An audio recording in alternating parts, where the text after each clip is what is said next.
Hey guys, how's everyone doing? Just a few sliders here, and here we are. Welcome everybody.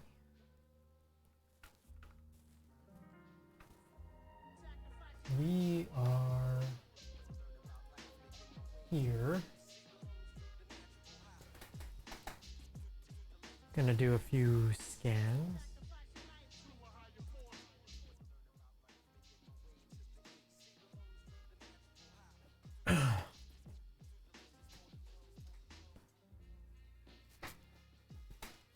We're trying a little bit of a different setup, slightly different than we've done before throughout the previous film scanning streams.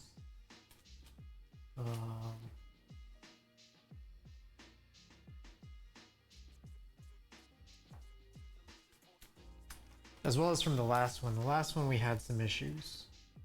So I just wanted to see if we could remediate this any bit.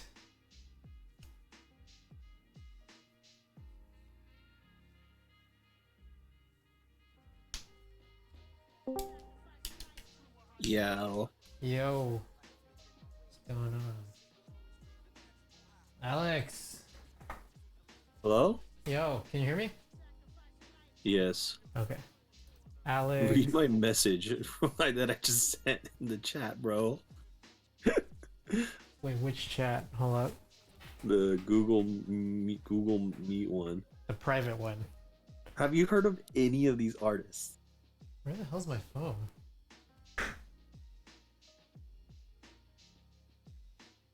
Alright, well, I'll just check it on my computer. It's like, I don't know where I put my phone. Alex is in the chat. I think he's playing some Splatoon right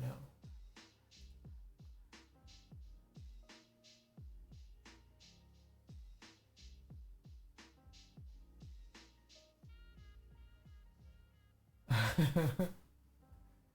I have not heard any of them. You've never heard of Sevden Death or Borgor? Wait. Hold on. Let me reread that. Hold Yeah, on, I no. need to like find a song that I could tell her I actually like. So I'm gonna be back in like 5 minutes after skimming through this shit. All right. BRB. Okay. Okay. So open up Digicam control. We have a slightly different setup today, and we're just gonna sort of see what we can do.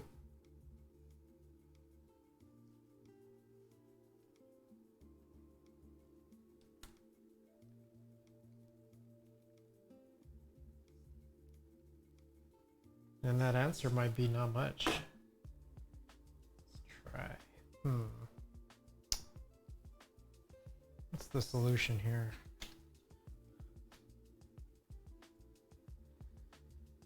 So last week we had a moderate issue whereby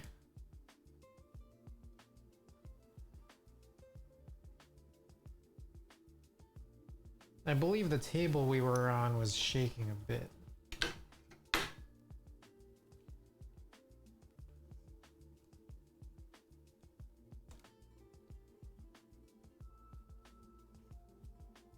So the goal right now is, can we put it on another table, another surface where I'm not going to be clicking? See what happens.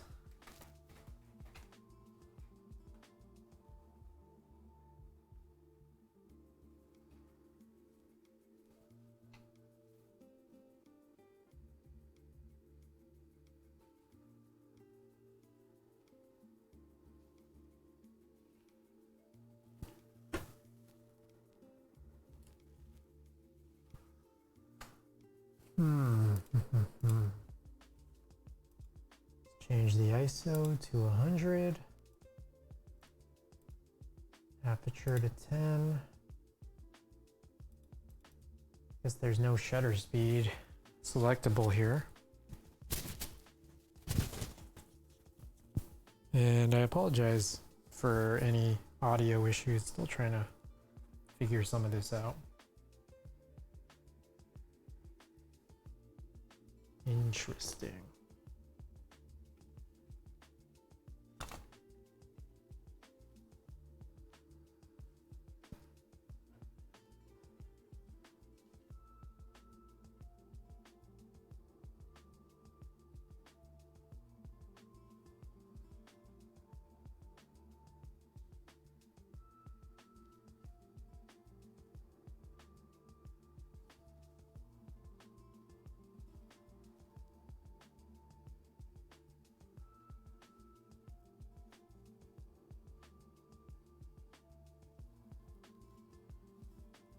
This is a tough one.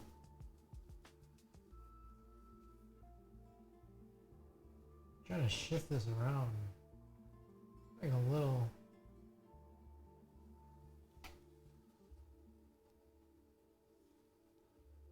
bit of an issue.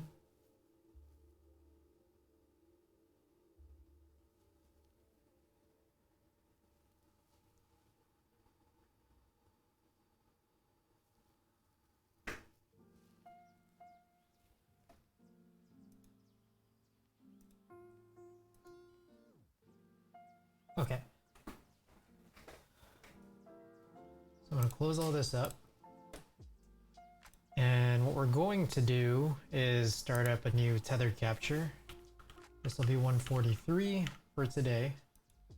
We're just going to test out this one in particular here. Let's try. I kind of want to try what we had from before. 160 here. See how this turns out.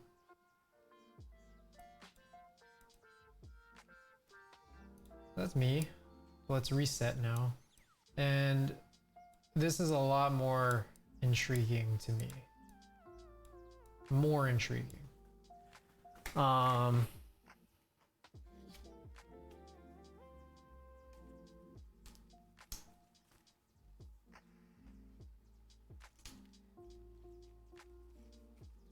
Because I think the scans really come, like, they really boil down to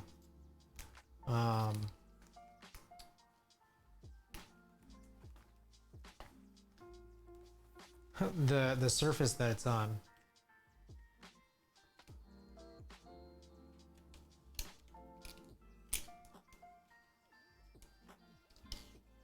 So this next one is gonna come in a little upside down. But we're gonna try and see what happens here.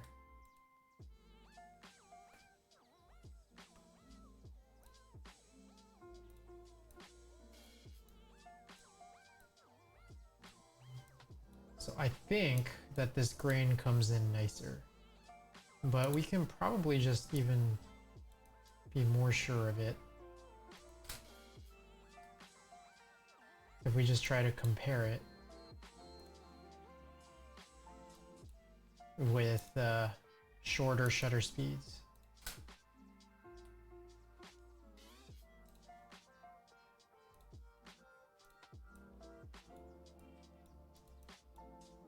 So here, if I undo,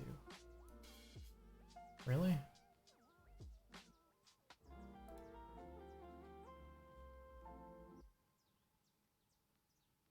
What is this? Gonna make it approved?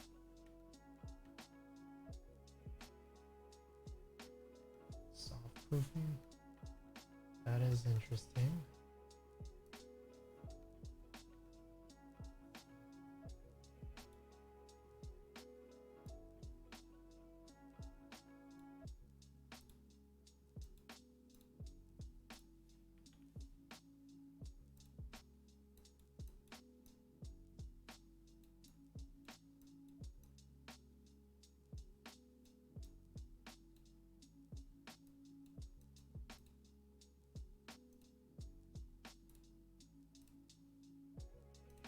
So here's a question.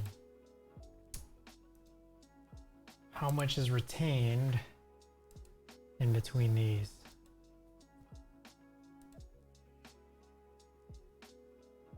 So you can see that there's quite a bit more grain captured, at least as far as when I'm pulling up the exposure.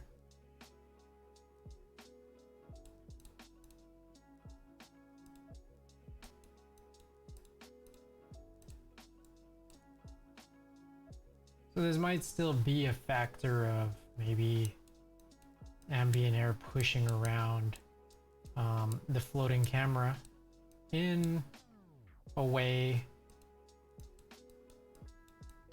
that the copy stand doesn't. I do have the copy stand in front of me.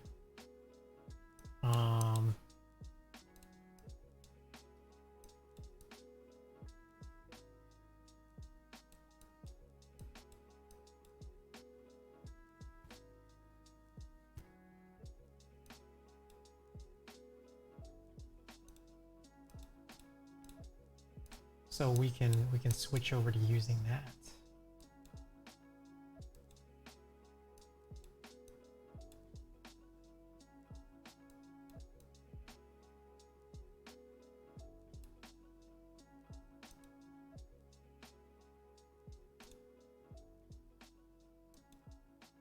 This is at 1/60th. This is at 1/200th, and this is at 1/800th. Let me shift this up to +2.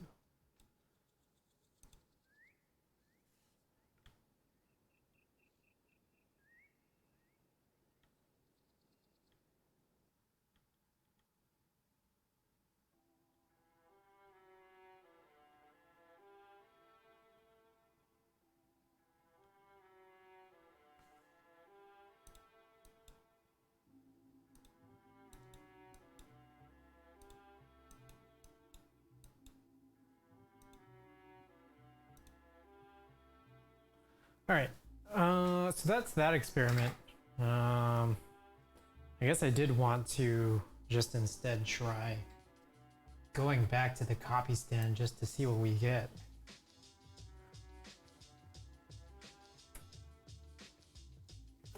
Let's try it out. And from there we can hopefully then just try to make something that resembles a decision on how this all should be done.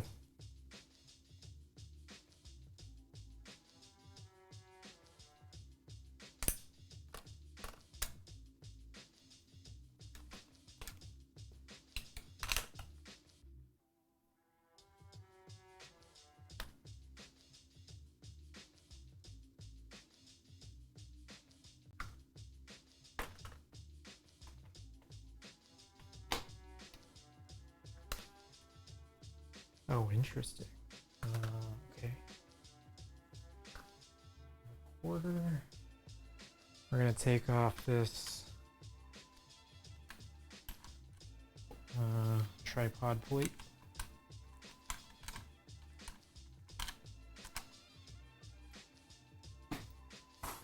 And then we're gonna get this back to where it needs to be.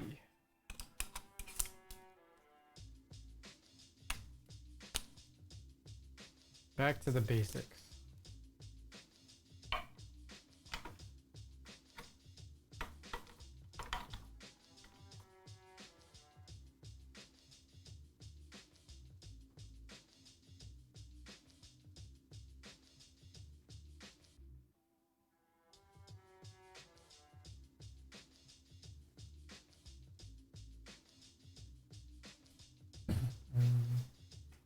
Let's see here.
This is not. Is this the right cable? Should be the right cable. Yep. There we go. Let's get this powered. I got a new continuous power here.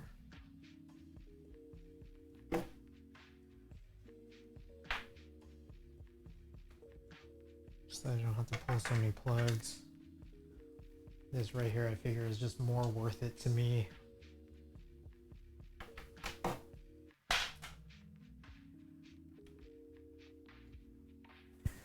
To have this rather than, or it's more worth it to pay 35 bucks to not have to unplug this every single time. Let's see how I feel about that.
Alrighty, let's open up Digicam again.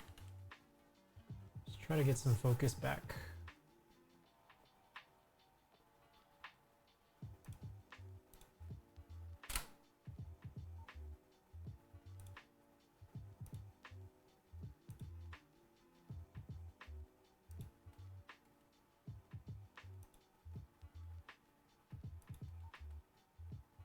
Okay. Close that up. Let us, sorry about that, start a new tethered capture. Let me move this lav mic a little bit. Okay.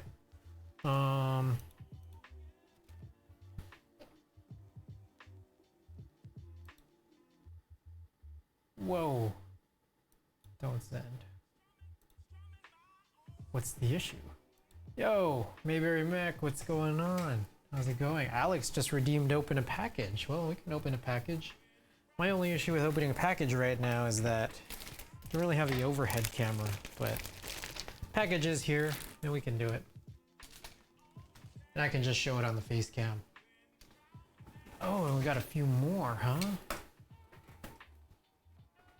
Whoa. My sound effects disappeared off this board. Jesus Christ, we love you, God! Oh my gosh. Jesus Christ!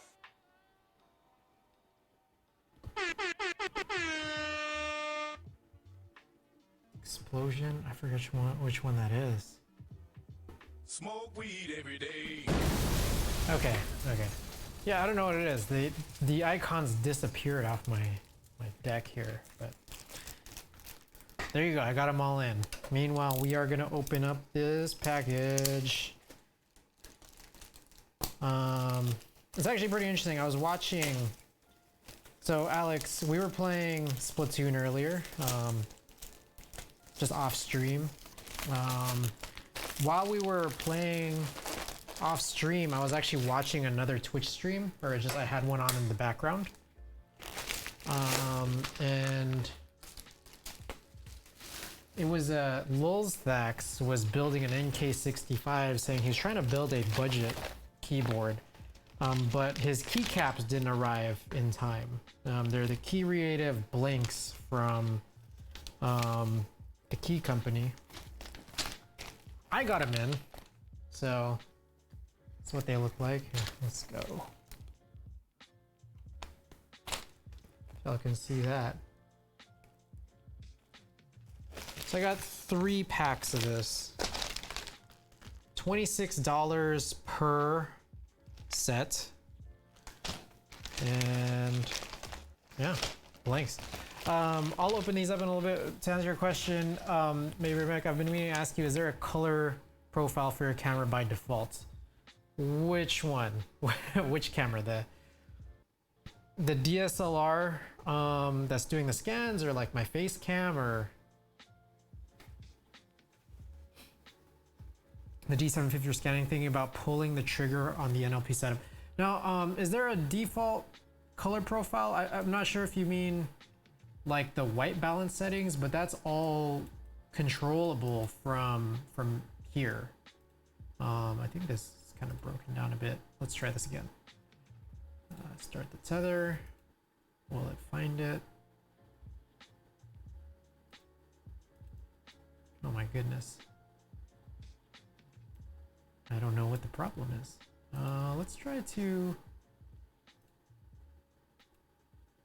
reboot Lightroom. Well, on the D750 there's the SD color profile.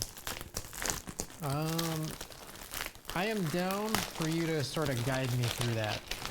I don't think I've played enough with my camera to necessarily know where that might be set right now, but I'd love to find out.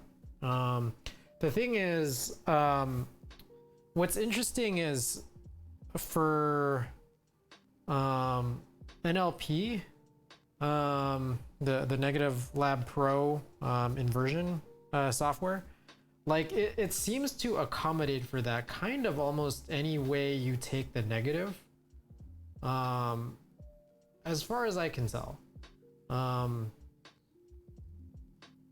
Let me know where to go though, if you know exactly where to go on a D750 to find color profiling.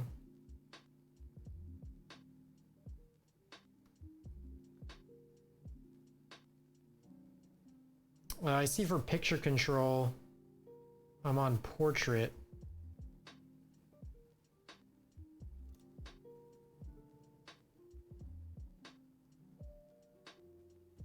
It's currently where I am. I see the SD standard color profile, NL neutral, VI vivid, MC monochrome, PT portrait. That's where I am. LS landscape and FL flat. Do you think that there's a particular profile that I should be on?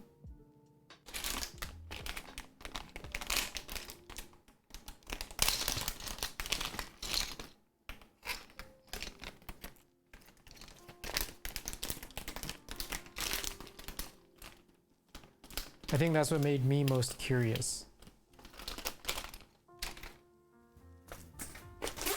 All right, I'm a little curious. I think that since all camera companies have different color science, I mean we can try it out. Separately, just very separately, I'm curious. The key company, which I'll pull up on screen here, has a separate conversation here, but I just want to be able to check this out. And we'll talk about it and show this off. So I got this Prussian blue, but the first one I seem to have opened is dark blue, which is not even on this list. That really doesn't that doesn't really match.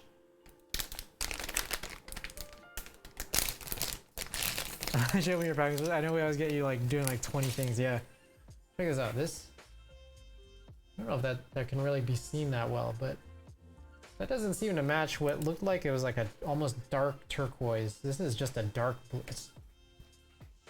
They even, I mean, it's even on the package here. I don't know if that can easily be seen. I don't have the autofocus on, but it says dark blue right here. And this is just straight up a dark blue. might need to go and have a little talking to. Ultramarine.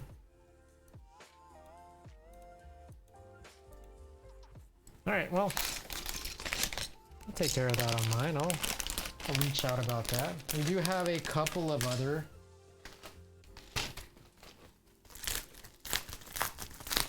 sets here. Let's see how accurate some of these colors are. Alright, purple. Purple is a straightforward purple. See how close this gets. Oh, that's interesting. It seems like they actually come with like convex keys. Almost like they're trying to actually give you some spacebar keys. Even though they're like, I'm not totally sure what spacebars these actually correspond with, but in terms of color accuracy on the purple, seems a little bit more accurate. I know that I'm showing up a little bit dark here, but this purple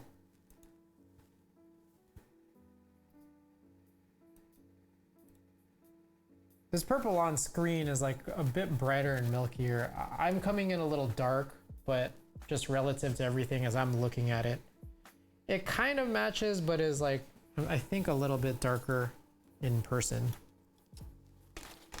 Twitch made me watch a 1 minute long Lil Nas X ad.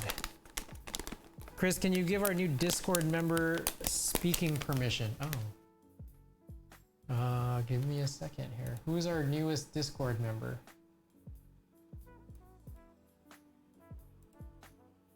Liam? All right. Liam now has voice access, so if they disconnect and reconnect, they should be good to have some voice access.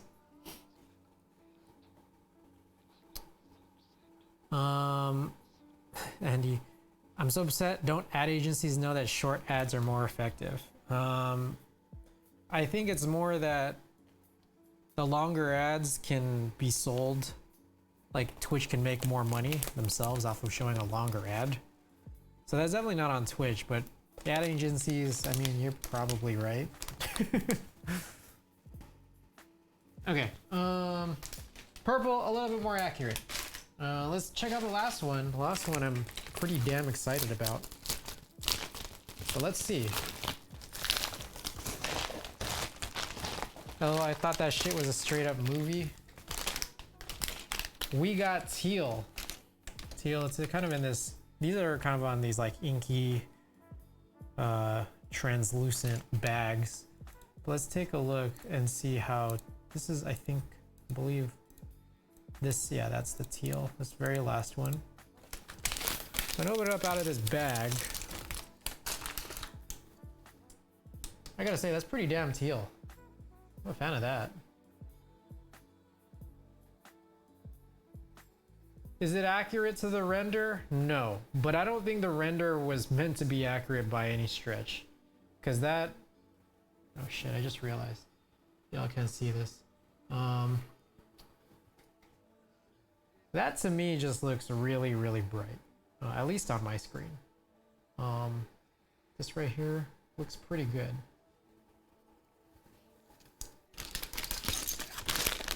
I have no clue if you guys saw the issue I had with this Prussian blue though, so I'll show that one more time. So that right here, this right here is what I thought I was getting. Prussian blue. They sent me over dark blue.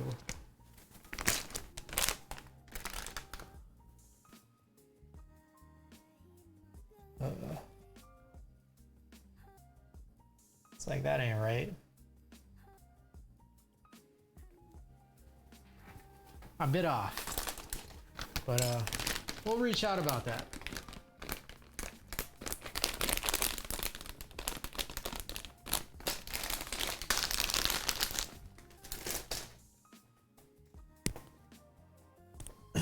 All right.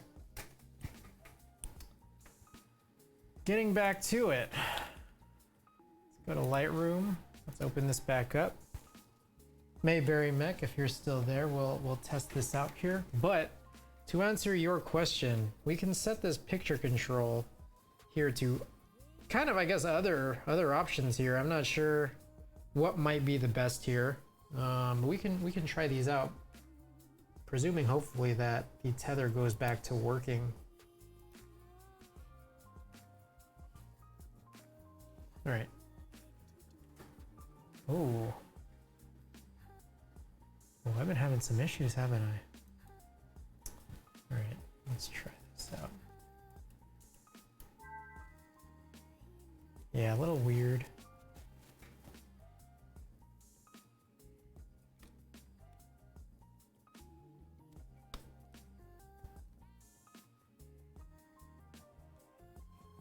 Okay, just tried kind of power cycling the camera, unplugging that cable. Try again.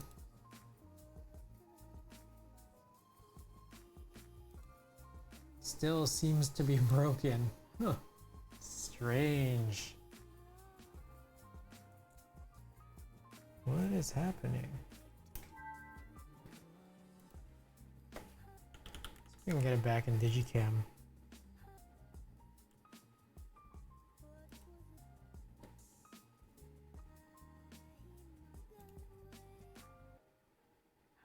Unable to start live view. New camera is connected. Driver D750. Okay. This has started working. Let's try autofocusing again. One more time. Let's close that. Let's close that. Let's try to restart this. See how we do. Tether.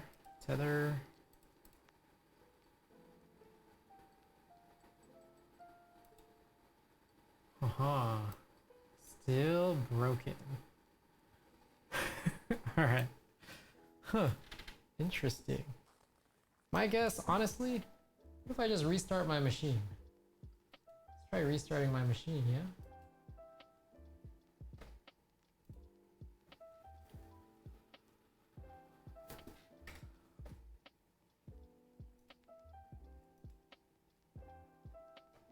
The perks of two separate machines. I got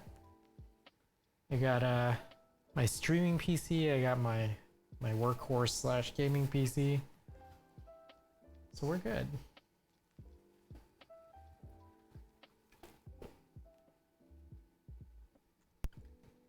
How's everybody doing?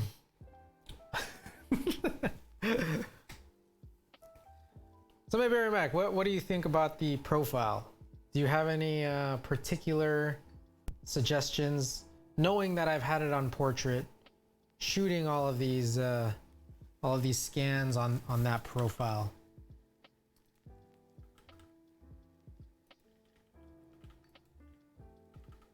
Can't. My keyboard seems to not be functioning currently as I attempt to log back in.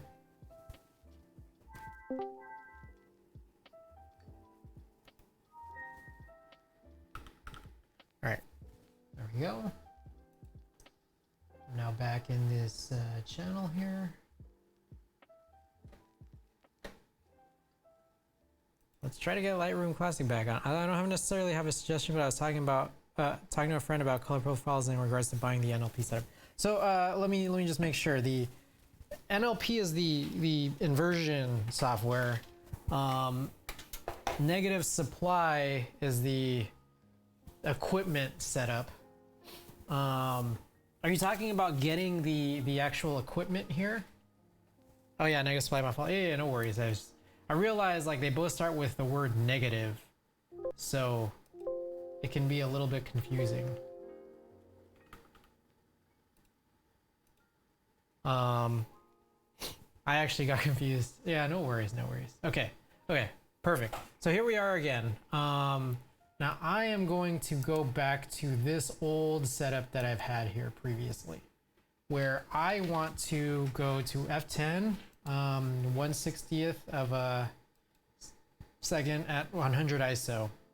And here's my issue. My issue has been that I've been trying to use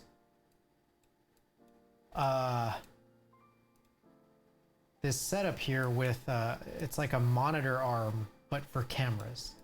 And my worry is that like there's some ambient shakiness, even if it's like almost completely still and completely in place.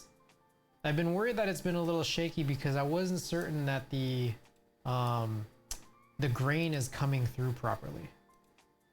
And here I have this use of this copy stand, and I'm curious that whether or not the copy stand, just in the sense that there's a pretty strong like arm and column connected to this very stable base on top of, you know, a table that might also be wobbly, it has more proper definition than this this arm that I recently got. You can see here, you're right. Can you just raise the shutter speed? I can, but that comes at a cost, right? Like if I raise the shutter speed, it's just gonna get darker, which means that I could probably change the ISO, or I could probably change the aperture. The problem is that specifically for the aperture, there are parts where if the film isn't completely flat, shooting wider means that the curved edges are not going to be as in focus. So there's like an issue with that in particular. Regardless, even then, even if it was completely flat, there's just like such this like narrow part where we want to get this completely in focus, and I'm a little bit worried about that. So if we just close up the aperture, I'm trying to get it so that, like, you know, there's going to be more uniformity. On the other hand, if I raise the ISO, then it's kind of like, well, now I'm introducing something a little bit more artificial when the whole point was to have the scan be as natural as possible. So you're right. Like, one other option was just raise it completely, and that's perfectly fine for sure.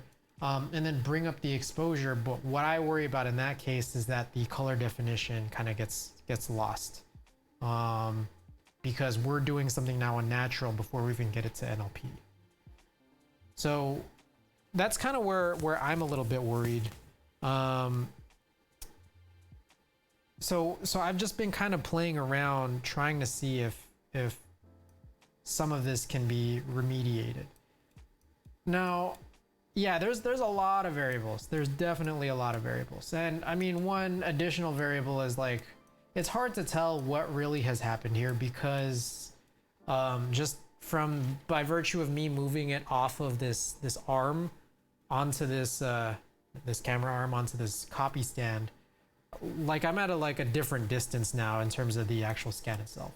Like I'm looking at the 160 on the arm, and I don't think that this is quite as good as the grain that I'm seeing here off the copy stand. I don't think so, but it's hard to make a comparison because I'm not even looking at the same type of picture anymore, knowing that like I'm a little more zoomed out. This is a nice scan. How did you animate it to look like you? Oh, my bad. Sorry about that.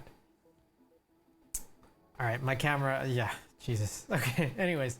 So here was the one on the arm before, where it's a little bit more zoomed in, but I think the attention I still want to make is to the grain itself. Here's the one off the copy stand, and it's a little zoomed out, and maybe that's just like an inherent issue. So I think maybe I got to bring it out a little bit, or zoom it in a little bit here, just using this hand crank. I feel like this is not necessarily a fair comparison.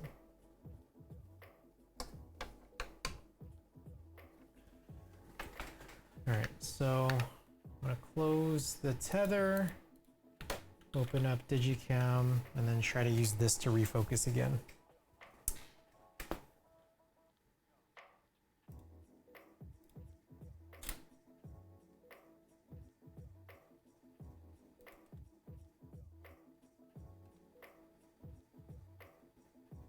I'm hoping this is a little better. What? Let's find out. Oops, that is not right. Tether. Open up this new tether. And let's try to get the shot again. So here we are a little bit more. Oh, let's reset this. A little bit more zoomed in. Let's see how it compares.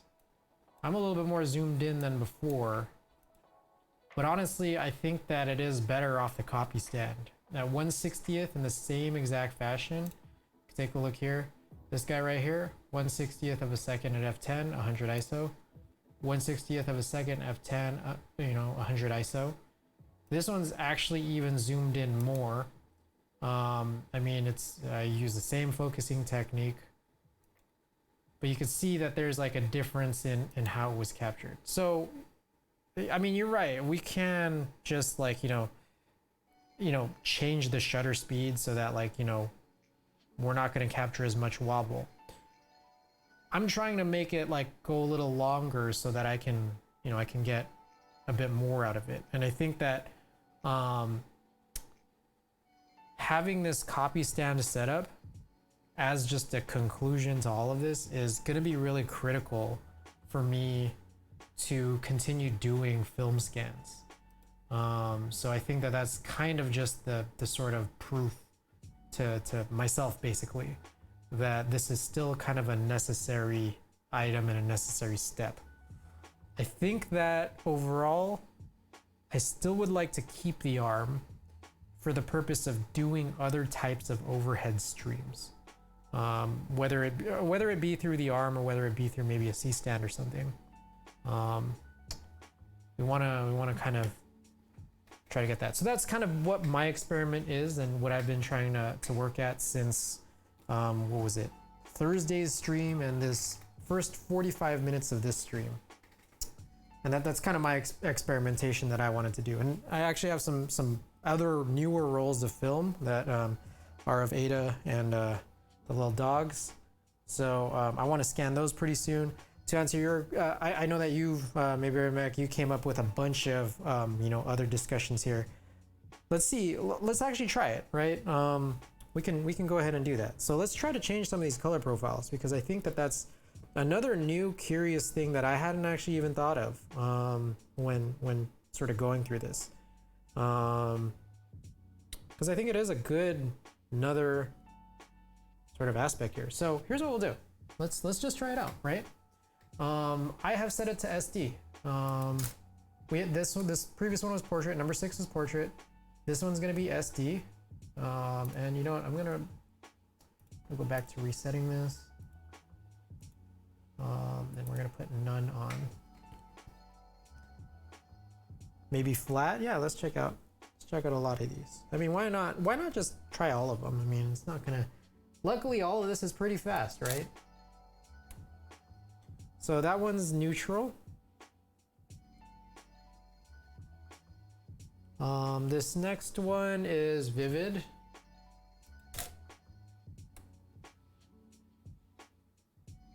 So here's what I'm thinking. I'm not sure that any of these are doing anything in particular, but let's see. So the next one's monochrome.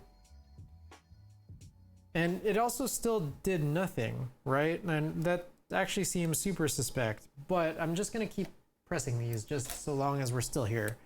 Cause I think what ends up happening is, says that last one was landscape. And then this final one's gonna be flat. I don't think any of these are changing anything. And I think that that's a factor of the control being at the point of USB and you handling things from a PC versus what the camera is trying to instill on the actual picture itself. That's my guess, because I see here that like there are white balance settings that are controllable here. Now in terms of sort of picture settings, they're not here. Like I don't see it here, but I don't think anything here has inherently changed. We started at 6. This is portrait, and then this was SD, I think, NL, VI, I forget the order, but in general, like in terms of color profiling, these have all kind of stayed the same. Might be a factor of me shooting in RAW, might be a factor of this being like the point of contention being that we're tethered via USB onto a PC. And this control is kind of not here. Now, say I open Digicam control, I wonder if we kind of get more of these options here, just out of curiosity. So all of these are here. So let me see here.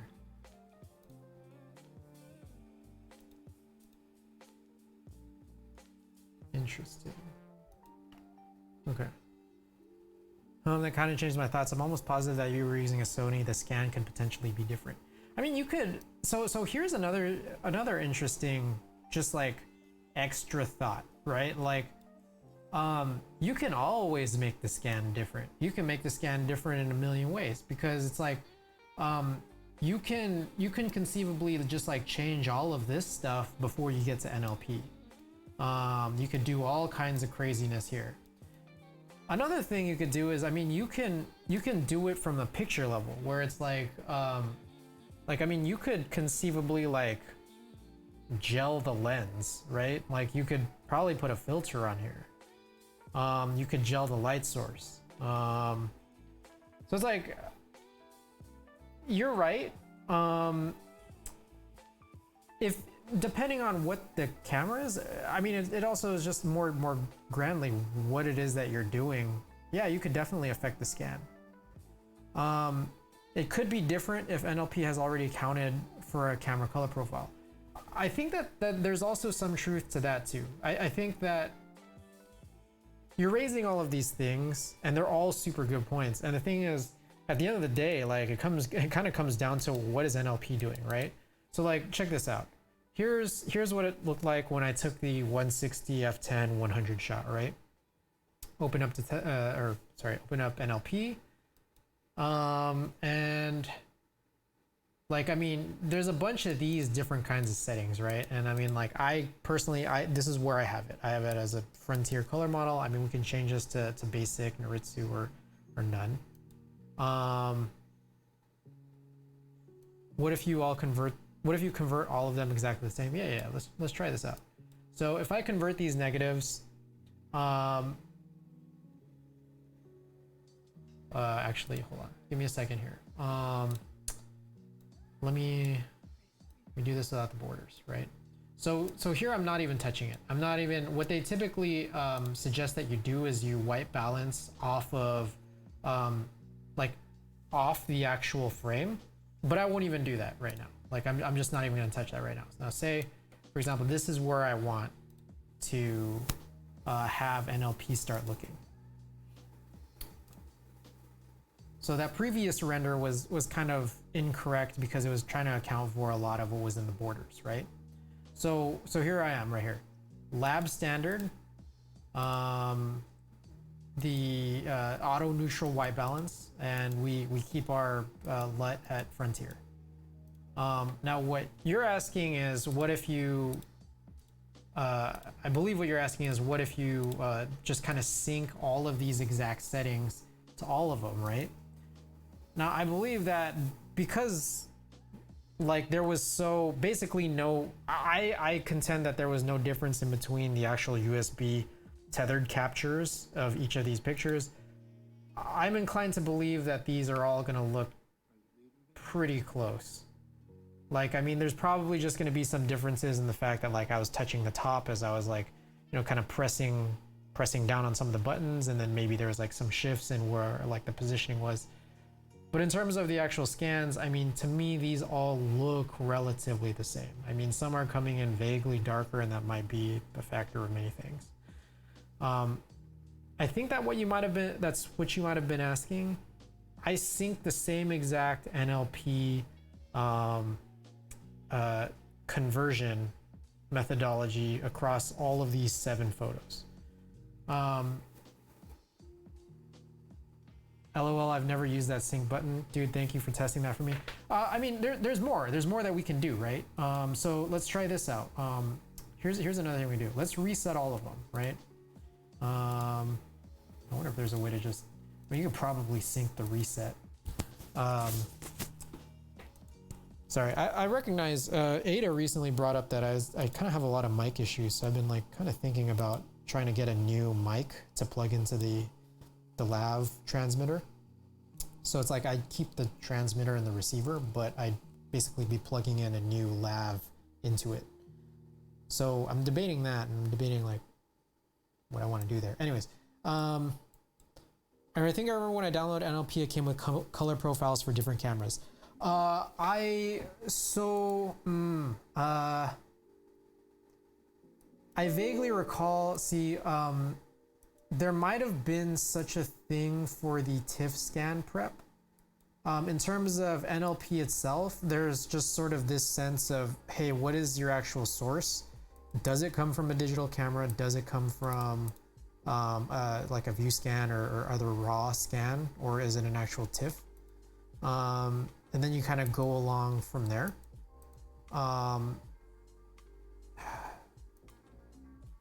The thing you're mentioning, like, it sounds familiar, but what I do know is that like Negative Lab Pro has gone through like, you know, version upgrades, at least since I started using it. So I kind of feel like some of that stuff might be gone by this point, but I'm not totally sure. Because you are right. Like I feel like I have seen that myself as well. Anyways, here was what I wanted to mention. You could conceivably do something like this, right? Like, say I do this, but let me select like, you know, a few others. I don't even have to select all of them. In fact, I'll select fewer because it's just going to take longer. If I'm focused on this guy right here, but I have others selected in this selection, and unconvert and then reconvert, really? Okay. Oh, that's crazy. Huh. Wow, that was really bizarre. Okay, let's try that again. There is a slight thing. I'm not quite certain what that was, but it looked like there was a slight change here. Autocolor 2.0 analysis. Making this real bizarre, huh? Let me see here.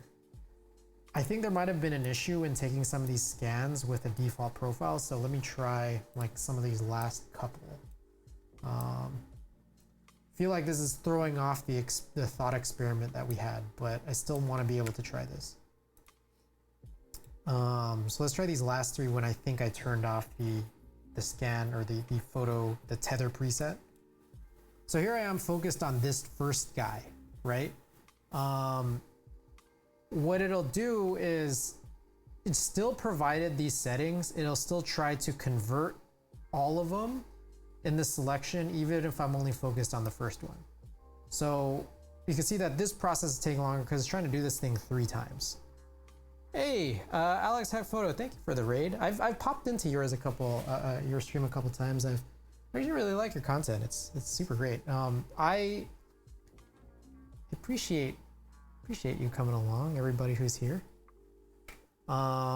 Scooter Dom, welcome.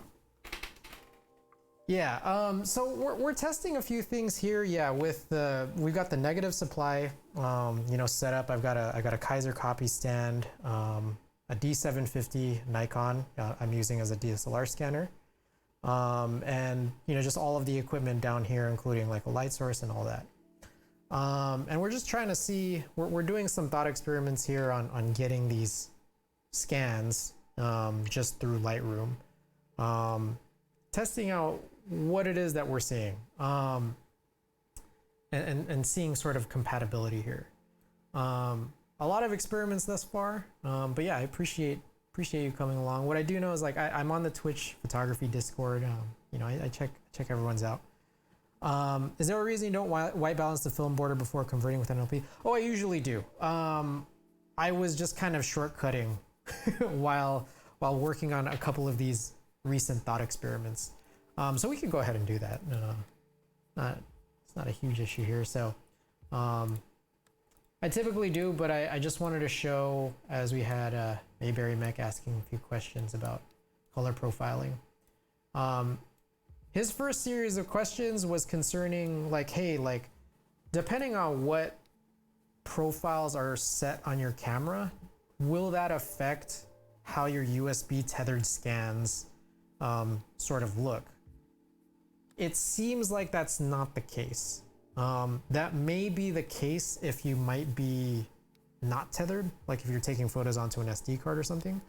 And that seems to be the case thus far, and we were just kind of playing around with that, and I wasn't white balancing the frame borders prior. The next sort of thought experiment here is just sort of playing around with, you know, if you're running Negative Lab Pro on multiple selected frames, what does it do? Because typically what I do is like I just do one and then I sync all of the settings from one frame to another. But let's try this one out. So here it's trying to do 3 at one, 3 processes all in sequence. And what I'm gonna guess is that the first one is gonna be done, I think, properly. And then the subsequent ones are gonna be done like each in their own way, but kind of with the same initial settings. And they kind of get all off here because we're now outside the frame, you know, the actual borders of the frame itself, and we did no white balancing on them. So this did not automatically sync. Whereas, I mean, we can now sync the first one with the rest of them. So like this will look more correct. And it's like the same shot basically. But we wouldn't have known that if we were trying to have NLP do all of them in a row. Right. I tried NLP, but I don't know if it works for me in my current workflow. Oh, interesting. I've noticed that if I shoot with monochrome picture control, it doesn't apply to my RAW file. So I'm wondering if it does the same thing when you shoot tethered RAW. A guy in a Discord I was talking to, was talking about doing that, scanning an entire strip and running it through NLP in one chunk. Yeah, that's basically what I do. And a lot of my streams just have me doing that. And what's actually really interesting is that what I've recently found out. So let me open up this tether, or actually, I don't necessarily need to right this second. But is this still connected? There it is. Okay, what you can do is like this guy right here, you can save this as a preset, and this is what I typically do. So like I'll call this, I think this is Superior, like 35mm Superior, and my scan settings I believe are f10, 160, and 100 ISO. So I create this profile, and then in develop settings you can just have that in. You can just punch that in, and you can continue running your scans, and it'll all go through just as you press the button. So like, let me get the gloves on. So I'm gonna slide this guy in here. The fancy gloves, I mean, these are just like the cheap B&H gloves. I forget what they're even made of. Gotta get the glove, yeah. So like, as soon as I take this next scan, oh shit, let me close Digicam. Ignore that. But as soon as I take this next scan for my next trick, so it's already, like the preset has already been applied, and then like I can just continue along. It's super nice and it's super convenient. What I do notice though is that, at least for my photos, like sometimes it's almost like the content of the photo itself sometimes might have to be redone, because like this preset didn't work for how much like light was captured by the you know the actual shot, right? So what I'll typically do is that like when there's some kind of series of photos on a roll that like look like they kind of have all the same lighting, that's like one preset. And then when I get to another part of the roll that like has a different kind of lighting, like that's its own preset there, and like NLP has to be redone there. I use the same ones. So I think even after what Alex Tech Photo said about monochrome, it doesn't affect the color. Yeah, it might be because of the raw. What I used to do, I used to have a V800, an Epson V800, and I actually ended up giving that one off to Alex. Scooter Dom, thank you for the follow. I gave that one to Alex, who I think he might be in here lurking, mod here. I used to scan all of my photos, like films and the like film shots in strips inside of the 35 millimeter film holder, all as like raw TIFFs. So it just come in and as these like giant TIFF files, because I unreasonably was just scanning them super large. And then I would just bring them all into Lightroom and then just handle them from there using NLP. And I like that setup a lot, but it's just like, it was just real chunky. Like it was just like, because I was scanning at such an unreasonable file size, like in terms of reasonable dimensions, I think I must have been doing something like 4800 PPI or something. Yeah, it was just long, but it ended up giving me or producing a lot of these like pictures that look kind of like this, but it was just slow and chunky. That was what the guy I know was saying. He was saying that it was tricky to get it consistent, and he was wondering how labs can get the color so consistent, and it's probably just because Noritsu scanners were purpose built for that kind of thing. Oh, I could see that. I just scan everything at like 2400, and if I need it, I can just scan. Yeah. I got that advice from everyone I talked to. Is just like, yeah, why would you scan it so big for everything? Just scan it that's small for everything, and then go bigger when you want to. And I was like, kind of hard-headed, and I just kept going at it until I was like, all right, I want a new setup. I'm using a V600 and ViewScan for DNGs, and then NLP. Yeah.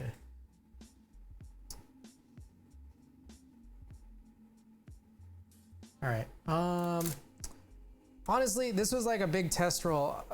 Last stream I did two big test rolls, or two test rolls that they were all junky. To also, for sure, I think if I started scanning with DSLR, I would give NLP another shot. It's actually how my original discussion just started, because we were talking about how different actual Noritsu and Frontier cameras are so different in real life. Yeah. Yeah, and I can totally see that. I mean, like I was mentioning a little bit earlier, or scanners, yeah. As I was mentioning a little bit earlier to Mayberry Mech, it's that like, you know, like NLP is software. Like it's really like, I think it's really powerful, like inversion software for, you know, photo film, right? But it's software, it's an algorithm, and it's a great algorithm, but it's gonna process like your data, like as you've turned your actual physical film photo into data by virtue of like a raw film scan. It's gonna turn your data using its algorithm into what it thinks it should go into. And the thing is, it'll take your data however it wants to. So whatever you do to your data, like it's NLP is gonna hit it, right? Like it's like I could gel the film. Like if I just put like a green gel over the lens, or if I put a green gel over the light source, it's like, I mean, the scan is gonna look like super funny, like as a negative, and NLP is gonna try to figure out what to do with that. It's data becoming data, and it's like, it'll be funny. So you can kind of do whatever you want. And so like, I think about that when it comes to like digital scans, like you're curious, right? Like you're curious what some of these, you know, bigger sort of setups, bigger equipment setups, what Noritsu is doing, Frontier is doing. Curious.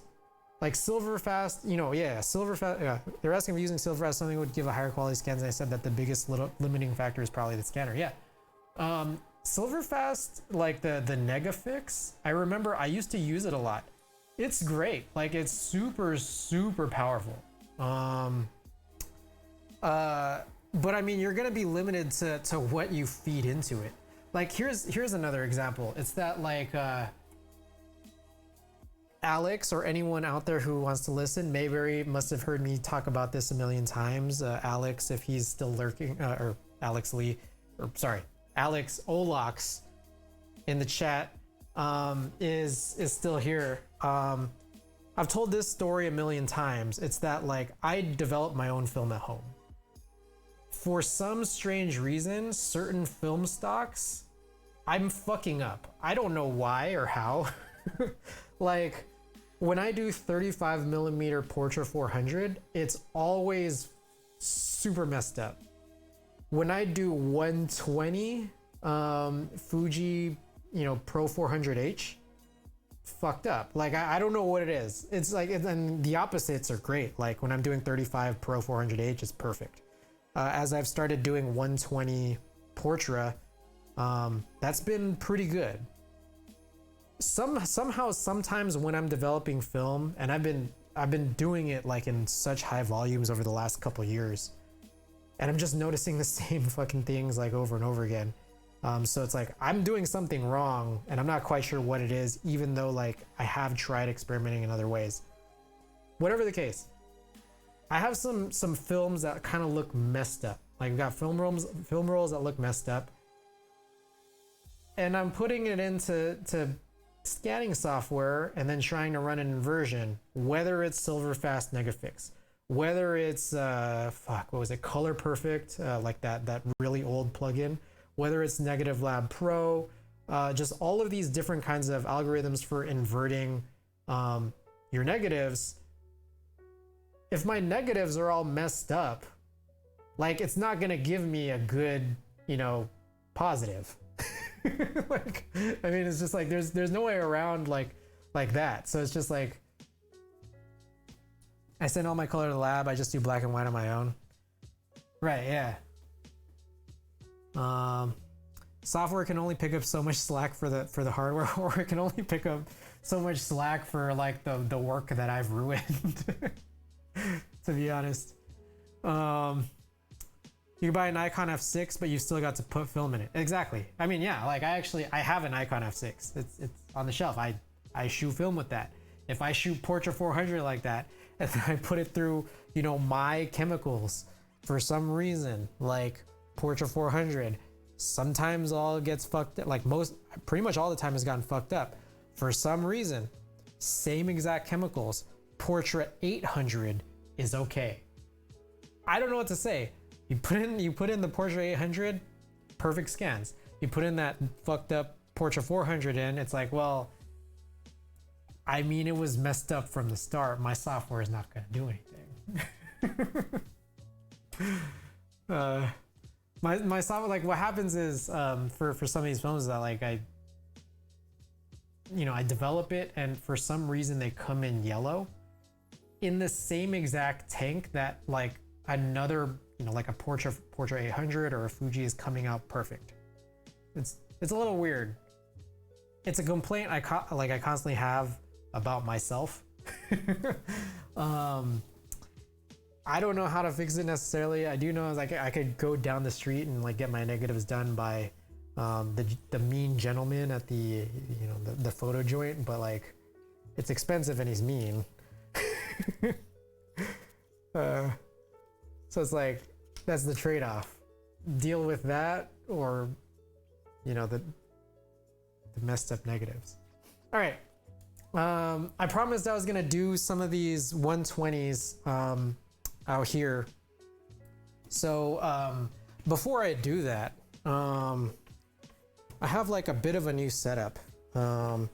Scooter Dom, great chatting, gotta go. All right, thanks for dropping by and thank you for the follow. Much appreciated. So here's what I'm gonna do. Before we get started with the 120, there's actually a little task that I have to take care of. And that is this. What is the easiest way to do this? Give me a second while I figure it out. There's some stuff I gotta take care of. Oh, same here. I'm zonked, gotta go to bed. All right, guys, thank you so much for dropping by. Oh, my head's not even in frame. Thanks so much for dropping by, and thank you for the raid. It's been like super appreciated, and honestly, keep up the great work. I think most of the Twitch and Discord photographers are better than I am. I think I just love doing some of this interesting stuff with this equipment. My photos are so Keep up the great work, and thanks again for the raid, and thanks again for, you know, being like a valuable part of the Twitch community in photography. Talk to you again when I can. Olox, we just got a raid from Alex. As long as you're enjoying it, you're doing it right. Oh, wise words. Thank you for that. Much appreciated. Thank you. Love the pizza emotes. I'm gonna look for something that I must have dropped here somewhere. I don't know what I did with it. Give me a second, guys. I have dropped something that is necessary for us to continue along with the stream. Is it this? That is not anything. What is it that I am looking for? I'm looking for an HDMI to mini HDMI adapter because I want to be able to show you guys this. But I seem to have misplaced it.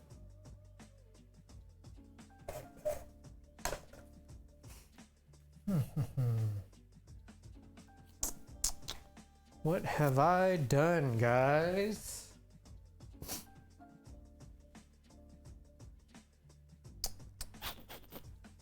Oh, there it is. Or this might actually be a second in the 2-pack. But here's what we'll do.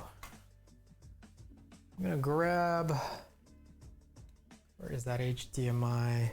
Shit, it's like behind all of this crazy shit. Don't fuck anything up. All right, perfect. I'm safe. Oh no, what is that?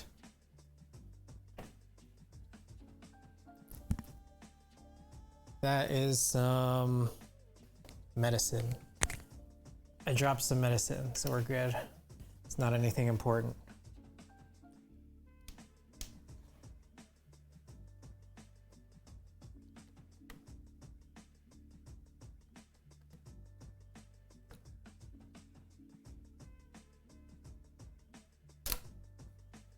All right,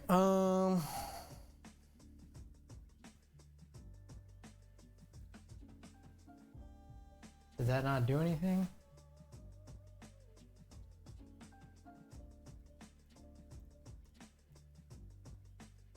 Are we not looking? What are we looking at right now? Ah.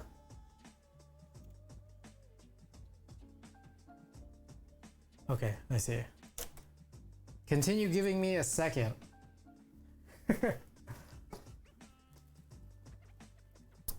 All right, I feel like lately I started developing my own 120. My colors are super muted. I don't know if it's my scans or if it's me camera side, but I'm doubtful of that. Or my color balance by using the border is completely shifted. I mean, here's a question, because it's kind of a similar question to the discussion we were just having, right? So here's my question. How do your negatives look? Like if you just physically hold your negatives to like a physical light, how does that look?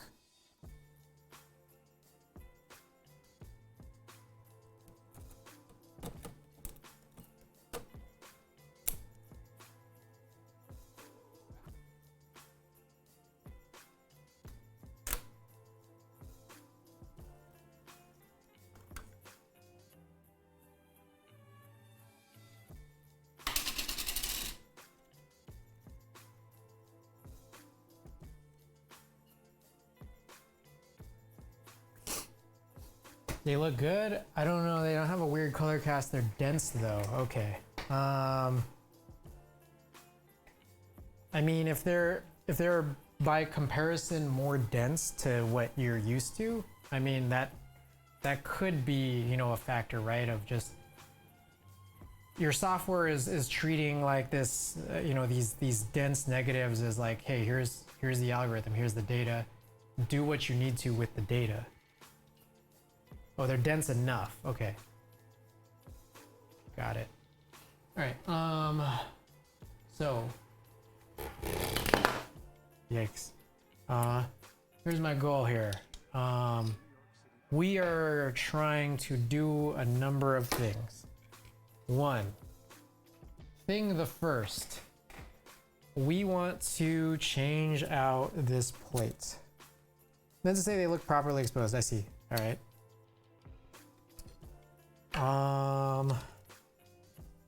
I don't know that I can answer any better.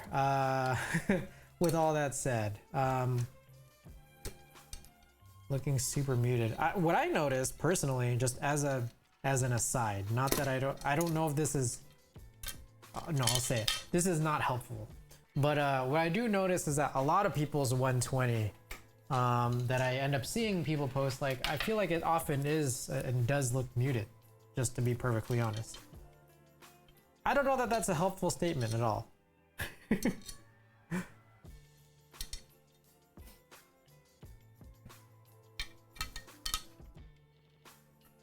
Maybe it's maybe it's a thing, or maybe that's kind of the current meta in style. I do use a Pro Mist filter on occasion.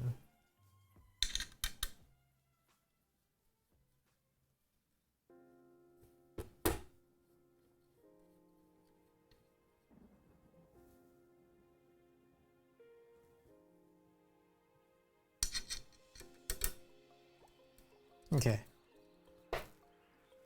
So here, this next thing I'm very curious about. I don't know what to expect out of this, but we have here a 120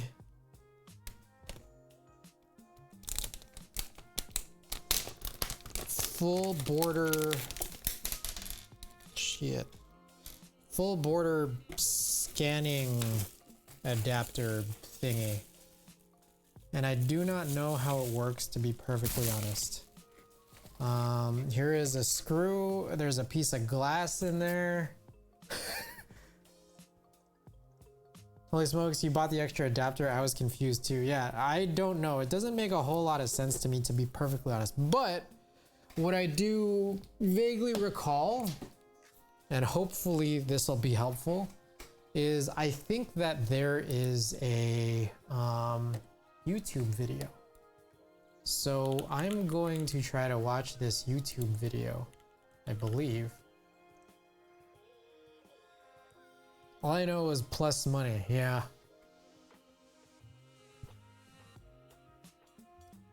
It was.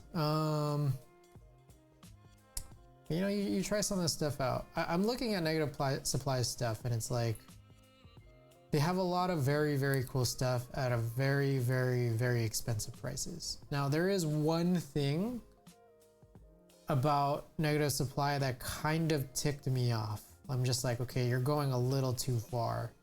And it was the thumb screws.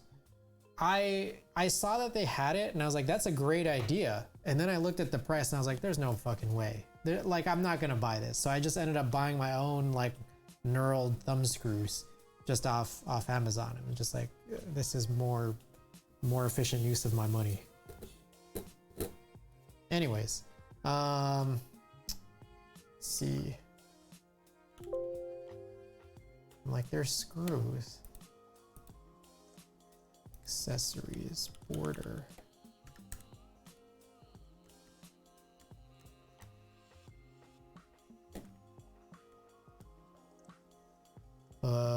Negative, okay, I don't seem to be able to find the video. Negative supply, 120 border. Okay, 3 weeks ago, they posted a video. I can't simultaneously, I don't think I can simultaneously show this video, can I?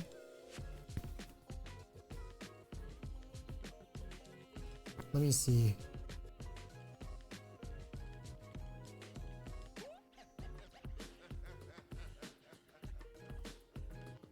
Oh, maybe I can. There we go. All right. I actually can. I forgot I can even do that. All right.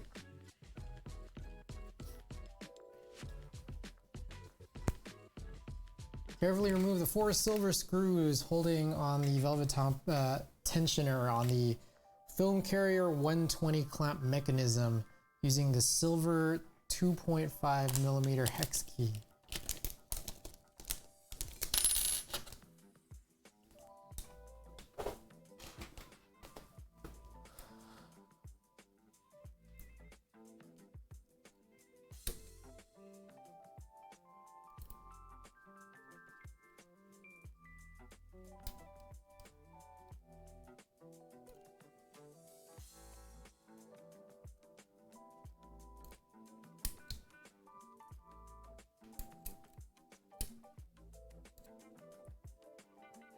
Okay, back. All right.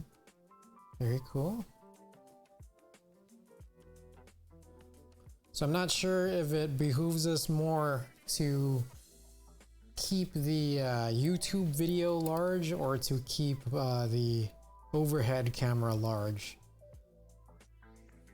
We have the YouTube video large because that's the only thing I think is on my Stream Deck right now. So I'm not certain I actually have a scene set up where it's inverted and have the overhead bigger. So I guess we're not doing that. Okay. All right, we've done that.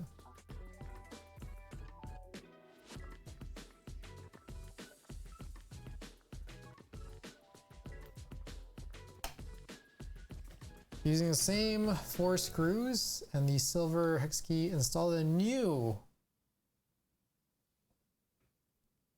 Okay, so that just removes. Okay. Be careful, or sorry, because of the latching screws, it can only be installed one way. Okay, I see it. Ooh, do those need to be? Oh no, we're good. Ah, does it? Do I need to unscrew it? One of that, it seemed to pull really easy off one side, but this other side seems a little bit more challenging. I'm wondering if I have to unscrew this. Lefty loosey.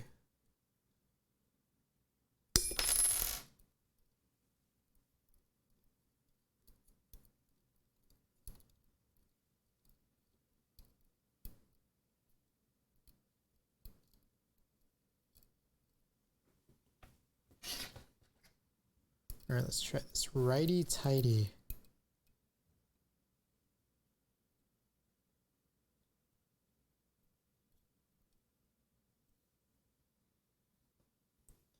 All right, get the screws back in.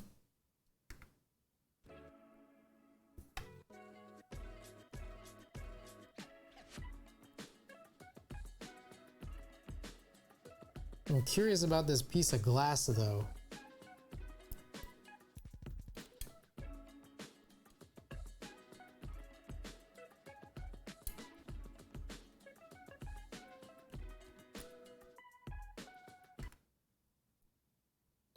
Oh, A&R.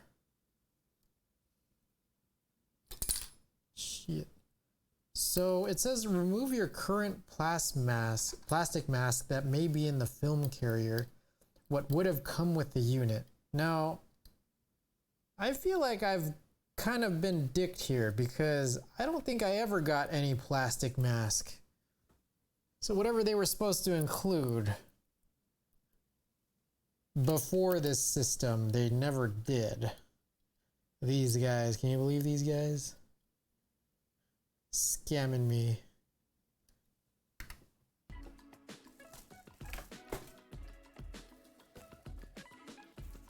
Install the, whoa, what was that? Hold on. Remove that, there was nothing there.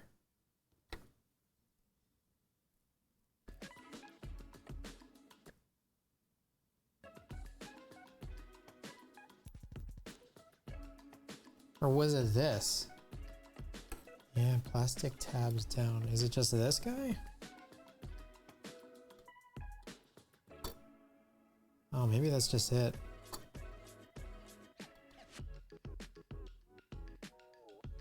Oh, you went too damn fast, man.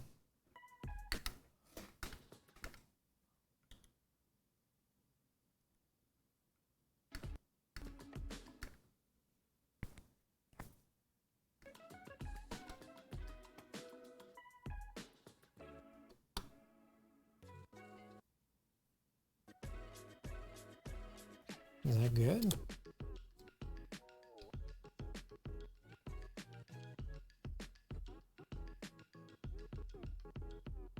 Is microfiber okay for A&R glass?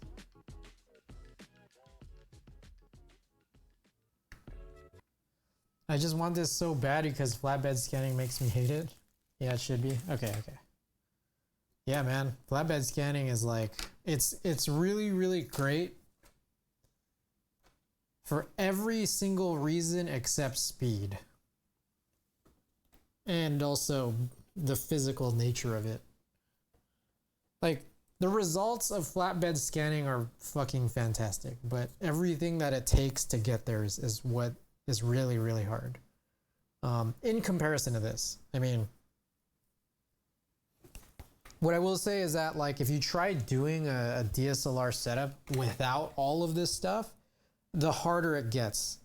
And that's kind of the shitty thing about it. It's like, the less money you spend in a DSLR film scanning setup, the more irritating it is, for sure. For damn sure.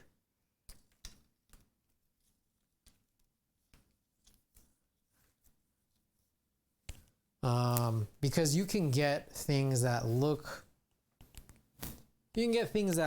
like this, but are not this. And I mean, these negative supply guys, I think that they've really, like, I think they've optimized it in sort of what I think is the best way out there right now. There are things that cost a fraction of this, but they're not as nice. Like, it's like, there are things out there that are probably like 10% what this costs, but like, you know, not 10%, but maybe like 75 or 50% of the convenience.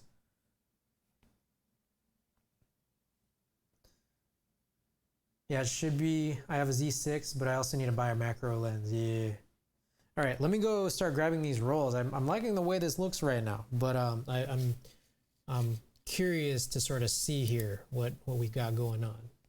So let's change back. Oh no, that ain't right. Let's change back to this guy. Give me a second here.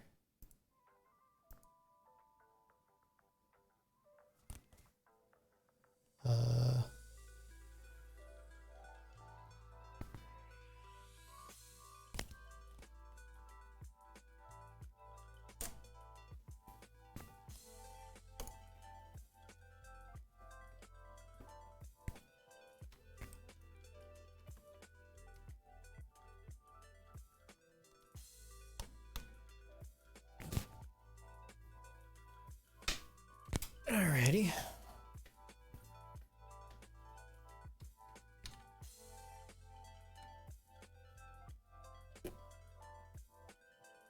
This should be flipped, actually. I had it reversed, I believe. Yep.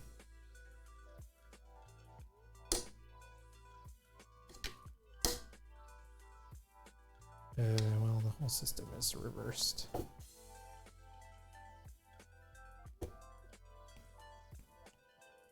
Just realized I'm still doing overhead shit and you guys can't see it. My bad. All right.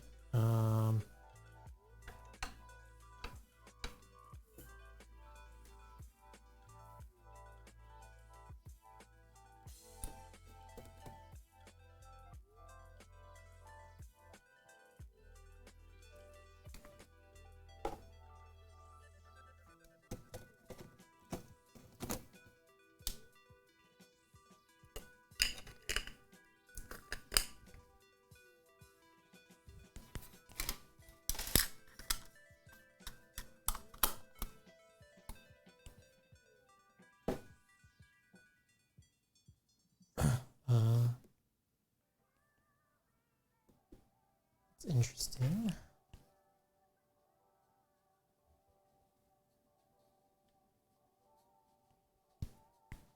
Okay, we have this view back in. Now I'm going to go put the second glove on. We can get this light on while we're here. I'm gonna go start grabbing these rolls.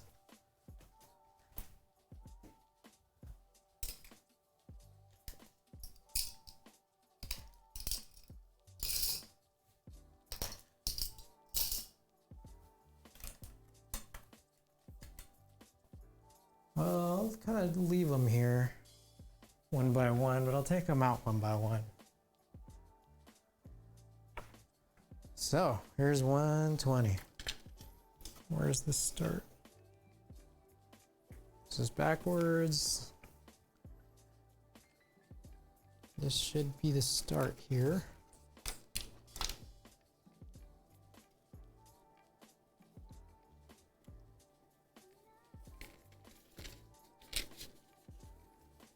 Good lord, that's bright. Okay.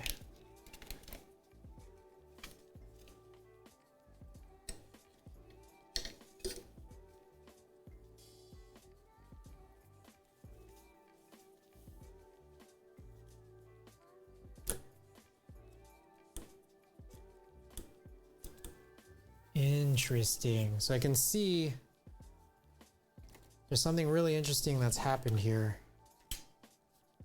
which is there's nothing really left to sort of clamp things down because you're trying to retain borders, especially like on these first few frames.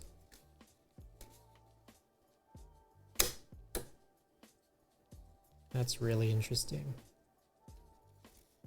And what's really actually extra interesting, okay, it catches, you can kind of almost get two 645 shots in one frame almost. Can, not that you should.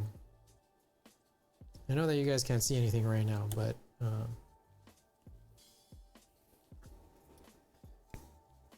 does it not feel as stable? It actually starts feeling stable once the end of the roll catches onto the actual rollers on the unit. Let's see.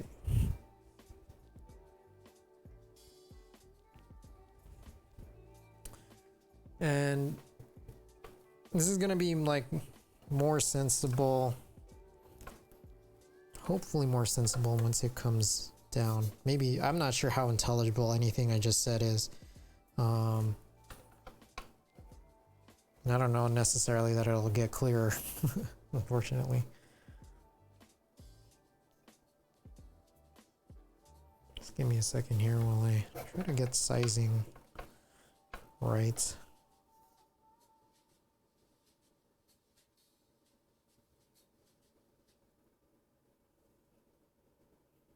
But this actually does end up being really cool. So, with all of that said,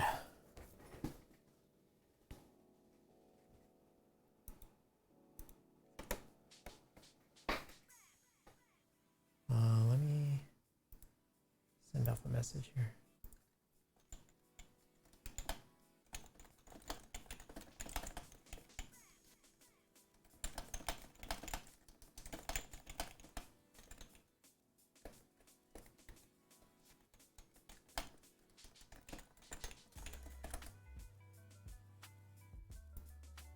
Okay.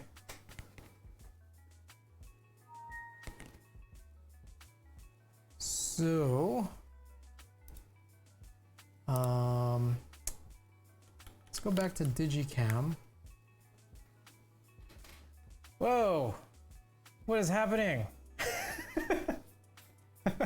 Holy smokes. Basic, thank you for everything. I've just missed all of what has happened here. Oh my goodness. Very, very interesting. I will show off my keyboard, but I'm recognizing I can't really do that with my overhead cam right now. But guys, everybody, thank you. 67. Big ol' raid from Basic. Ben, thank you. Carne Soup, show us your keyboard. Celine S.Y. Choi. Saxophone Master, thank you for the follow. Dr. Killswitch, welcome. Saxophone Master. Let's see. Bitter Seeds, welcome back. Dr. Killswitch, oh my goodness. Everybody, thank you for being here. I will show my keyboard on the face camera because my current top-down camera is occupied by these film scans. Guys, everybody, welcome. Ben, I hope that your stream went well. I'm just kind of guessing that you might have done some keyboard stuff, but let me know if you know how that went. Guys, currently I am using a KBD Fans D60. I feel like this is a keyboard, a pretty recent-ish keyboard that has kind of gone under the radar. It is KBD Fans' first attempt at a gasket-mounted keyboard. This is a 60 HHKB layout that I'm running some JWK recolors there, the EV01 switches. You know, the typical standard linear lubing 205 grade 0 with some 105 on the springs. And we got an FR4 plate. What else is in here? FR4 plate. We got some, this is actual, if I recall correctly, this is genuine cherry alphas. I think they came from some old G80 or G81. But the icon mods were from a group buy in 2016. So we got like the cool, like, what is this? The Pentagon house-shaped backspace, as well as, you know, the function button, the rest of these icon mods, including the you know, padlock, caps lock, cherry, what is this? This is like a cherry escape key. We got the Windows 10 Windows keys. What switches? These are JWK linears, the recolors that are the EV01, the Weeb set, the Evangelion Weeb key switches. So I could pull one of these off. Give me a second. It was good, just some key chores. Ooh, nice. Look at the shine. Look at the shine on those keycaps. Let's pull off. Whoops, the escape key. So we got, if you guys can see that super well. I recognize, again, like, sorry for the overhead being preoccupied here, but those are purple switch tops and the green, you know, the very light green stems. I'm not sure how well that shows up, but it is over a red FR4 plate. What's cool is that, like, the USB hole cutout is like a giant circle that's purple, so it kind of like, you know, matches a little bit with the purple switch tops here. Once that Mecha 01 group buy ends, I feel like this whole thing is gonna really match. What switches?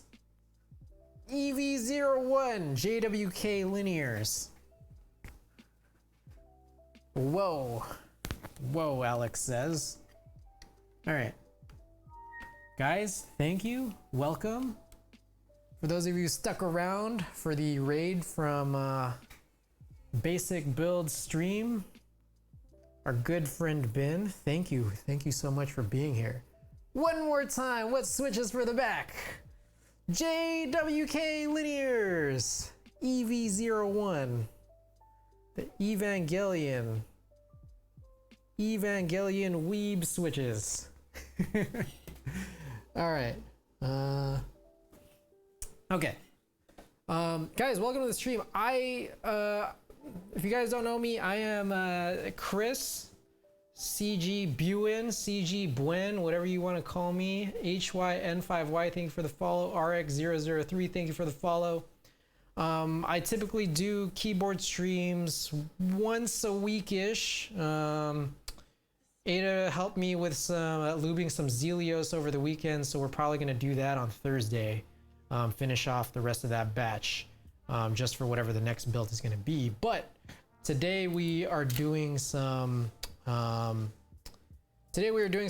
scanning. I shoot photo film, I develop it at home, and then we do scans from home.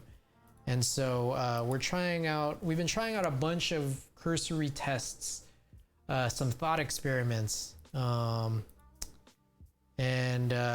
yeah. We just we're finally scanning some new film that I developed over the weekend, and we're getting it all sorted out. We tested out the difference between this this copy stand that I used to use for everything overhead versus the overhead monitor arm for cameras. We tried a couple of thought experiments with regards to camera settings and doing film scans. And then we also tried putting in some new equipment as part of this 120 film holder here we got the ANR glass and we got the full border scanning frames. So with without further ado, we'll call this shit. I don't know what we call this. What do we call this?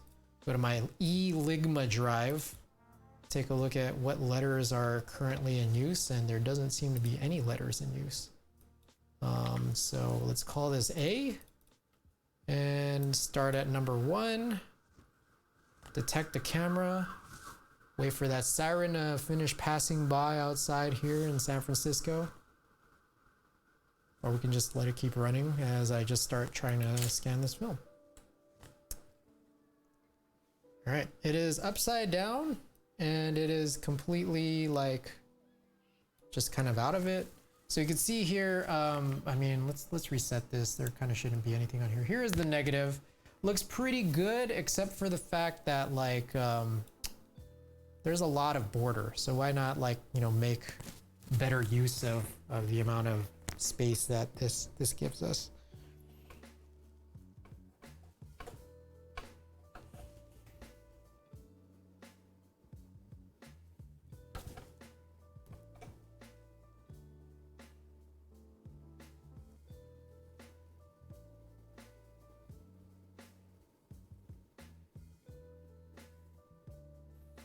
All right, I'm gonna open up Digicam Control again just to fine tune the focus one more time, and I think we'll be pretty damn gravy if you ask me. But I'm also recognizing that everything's probably gonna be shot upside down here. Okay, close that up. Let's delete this guy. Take this shot one more time. Oh, what? You can fine tune the focus? Yeah, so what I found out is a couple things. How do I put it? You can manually focus just using the focus ring on the lens. You could try to focus, you know, beforehand with the camera. There is a software from Nikon called Camera Control 2 or something like that, that you can buy for $200, but what I instead did was buy a freeware called Digicam Control, where I'm only using one function of it, which is just to open up live view and then hit the autofocus button on a place that I specify in clicking, which I'm imagining that Nikon's $200 software will do and will probably do really well. But I don't need it to be done really well if I'm only just doing this, you know? So that is my brief rant there on how it what it is and how it works. So that's what I'll do for focus here. The problem is that you can't keep Digicam Control and Lightroom tethers open at the same time. So I just quickly open it, Digicam Control, do what I need to do, and then close it again. Because when you keep it open, then your ability to take tethered shots gets really funky. Like it stops showing up in Lightroom and then it gets saved to like a weird directory. And there's like this weird mismatch. So I tend not to do that. Realized forgot to do that thing where I do that. Let's redo this. And I remember where and when I took this picture, but I don't remember what that book says. So we will briefly find out. Realize also my lav mic has completely gone awry here. Okay.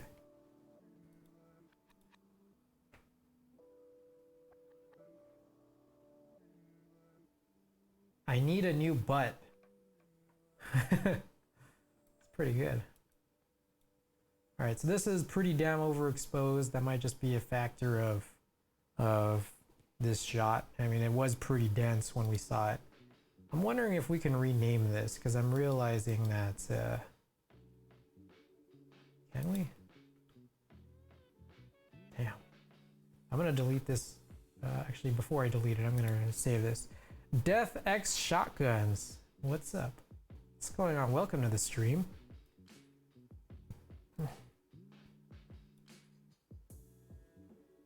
call this a, what was this, Portra? Some kind of Portra, right? Portra 800. 120 Portra. I think we got the same settings. F10, 160, 100. We are doing some film scans, so buckle up. We got some 93 octane real content here. Damn, bro. A1. Let's throw on the A preset.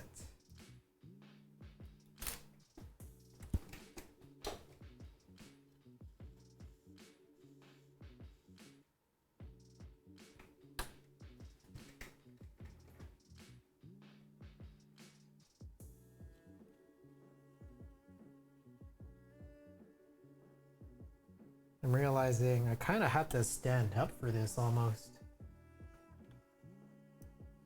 Just because I need to know where the frame starts and stops.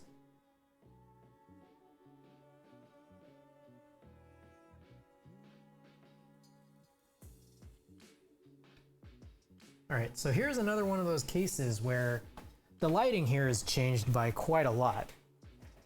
Mr. CG1, very interesting, very interesting. Unfortunately, I'm tired as fuck. I'm gonna ZZZ. Ciao. Thank you for coming by. What's your exposure for the environment and light box?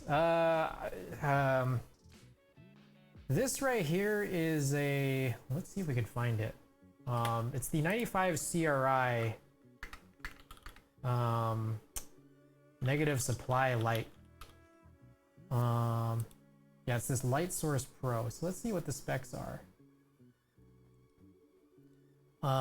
My general environment is honestly too damn bright for doing scans, but I enjoy streaming my scans more than I do enjoy 100% accuracy in these scans.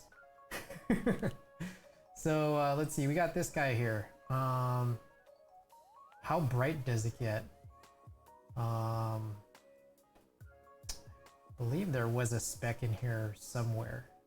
I think this price went way up. 9.5 times brighter than many competing brands at a given price point. I mean, I probably should just buy a light meter just to measure how bright this light gets. I can't really answer it at the current moment, but it is a lot brighter than most of the shit that I own. In any case, let's try redoing, not necessarily redoing, but like trying to run NLP again on this portion. I realize probably was supposed to crop that out. Let's undo and convert.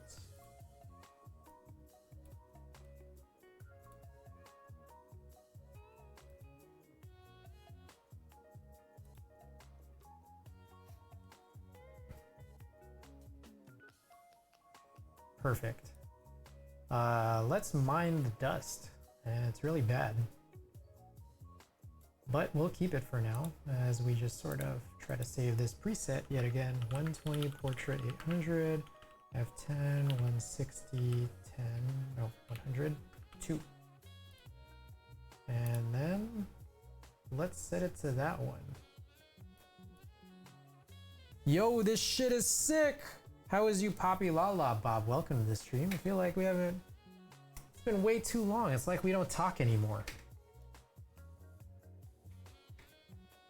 I'm doing well, man.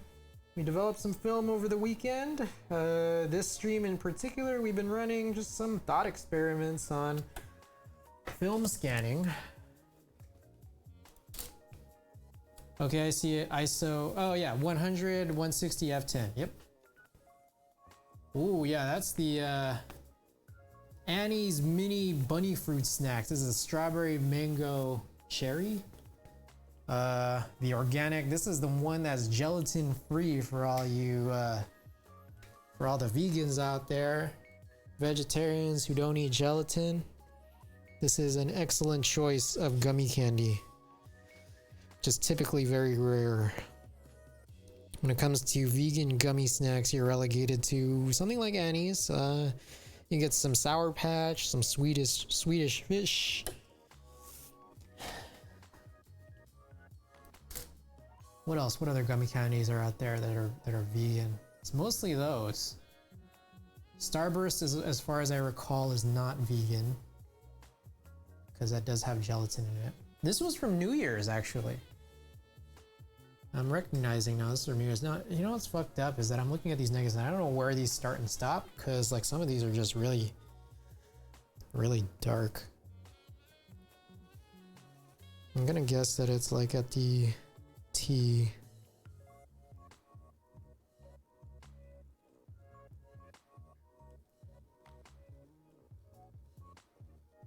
The hell, how many pictures are this? I don't know how many pictures this is.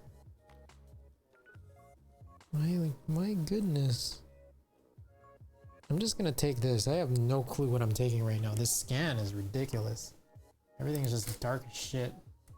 I don't even think this picture is gonna matter here. There's nothing there. Alright, next one.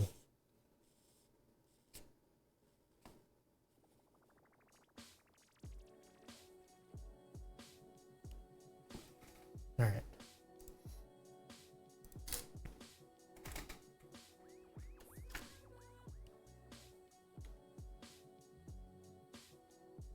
These are, so this was New Year's Eve. We went to the beach and I made the mistake of thinking that there are pictures here to be taken in the dark of night.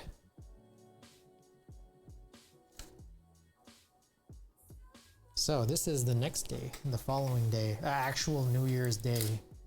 Took the dogs out. All right, this needs to be redone. So let's do it. White balance off the frame order.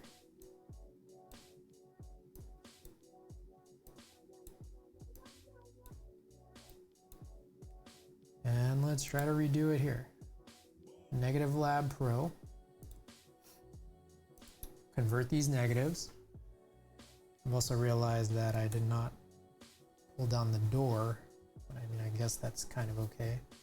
This brightness, crazy.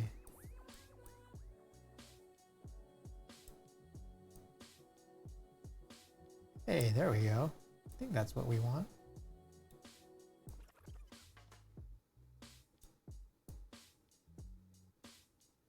Like, it becomes way more muted when we try to bring down this this crazy density.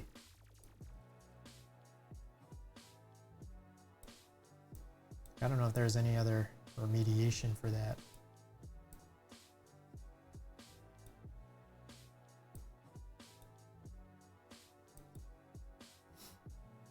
But let's try.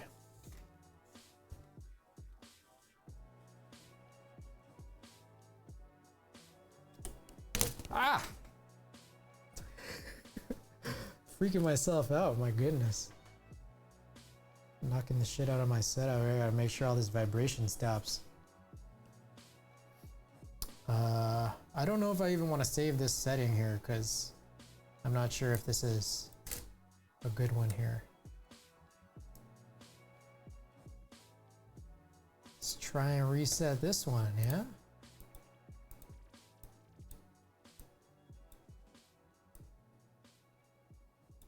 Mayberry Mech, check this out. I mean, we're kind of seeing similar things, right? I mean, or I don't know if we'll call it similar, but when it comes to 120, it's very different. It's very interesting. You can see here, I mean, like, this is not how this looked, right? But it was very dense. It was pretty overexposed.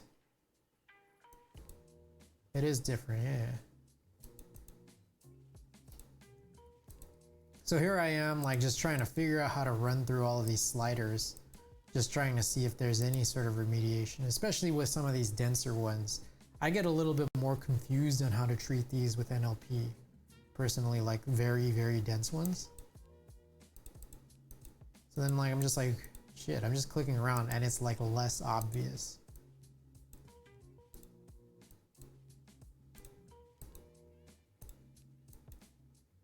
So I see what you mean. I do. Like I think like this gamma kind of hits it in an interesting way. But like you can see it's kind of like lost it's kind of become muddy when we're trying to bring back a lot of this stuff from the standpoint of what NLP is trying to do. I'm wondering, try to play with some of these other LUTs. This one's a little bit better.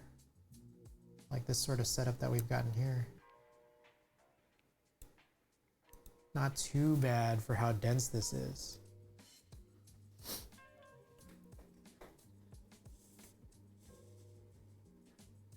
All right, I'm trying to, like, I'm not quite sure here.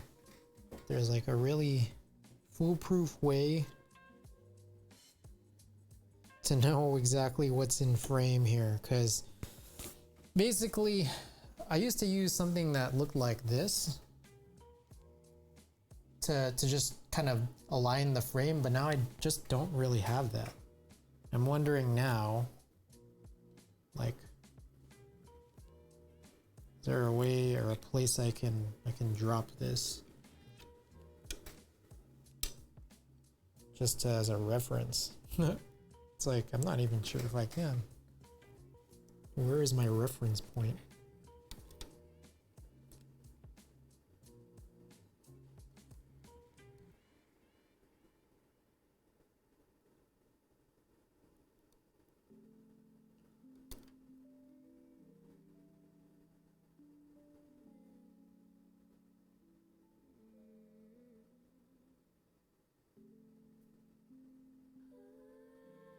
All right. This is a little bit better, but I just, before I save a preset, I feel like I just still got to keep going with it. Like, I mean, even looking at this and it's like, it's all right. Might still have to be redone. So let's try it. I'm just wondering if I'm going to have to keep doing this one by one until it's like right, you know?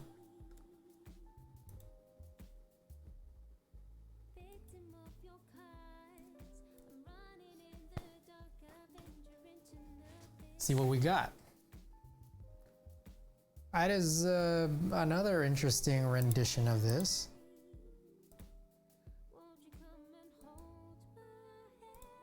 I think auto warm is pretty good.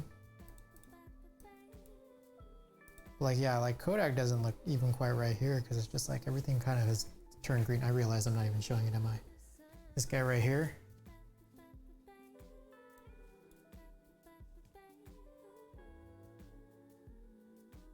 Yeah, auto neutral or auto warm is probably the best here. But I'm gonna keep it going because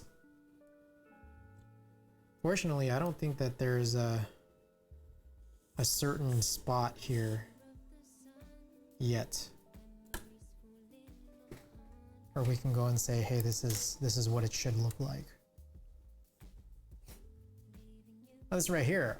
This was the preset from earlier, and this actually looks pretty damn good without having done a whole lot. Like these guys, like this color here of the foreground. Damn, that looks nice. Yeah, it was a nice day. New Year's Day. San Francisco, Fort Funston. Which camera are you using? This is a Contax 645. I'm very, very, very lucky to have purchased it when I did. Yeah, I'm so certain that like it was probably a more reasonable price before when I got it, but it's crazy now. This is a 645 with the 80mm planner, I think, the Zeiss lens, and I'm seeing those packages go now for like up to like $4 grand, which is just crazy. In some cases over that, and that's definitely not where I bought it. I paid a lot, but it wasn't that much.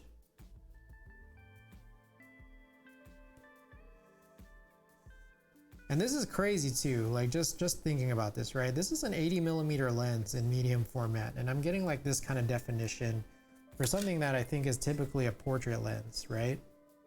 And so it's pretty crazy looking. I gotta say. Yeah, I'm off here. I'm off by quite a bit.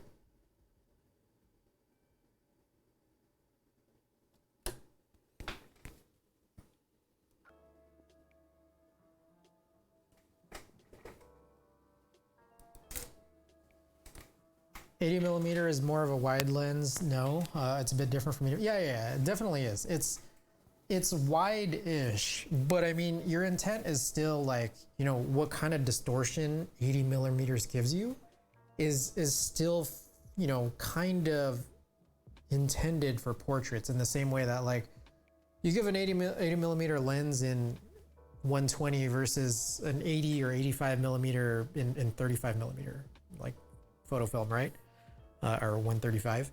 It's like you're gonna get like pretty much the same type of distortion. Like in terms of medium format, you get more picture, but the distortion meant for how, for example, if someone's face would look is still there. Like it's kind of like the same as like, think about it, like I know that people say like for APS, what is it, APS-C versus like full frame, like a 35 is equivalent to like a 50mm in an APS-C, right? And I see what you're saying in terms of like what you're getting in frame, but in terms of distortion, like it's totally different. Like a 50mm is a 50mm all the way around, like from 120 to full frame, or 135 to APS-C to as you keep going. The physical properties of like the distortion of what the lens is capturing is still there. It's just depending on where the crop is. So that's why I find this interesting. You look at this photo right here, right? I haven't even thought about this before. Yeah. It's important, like, but I get it. That is interesting. Yeah.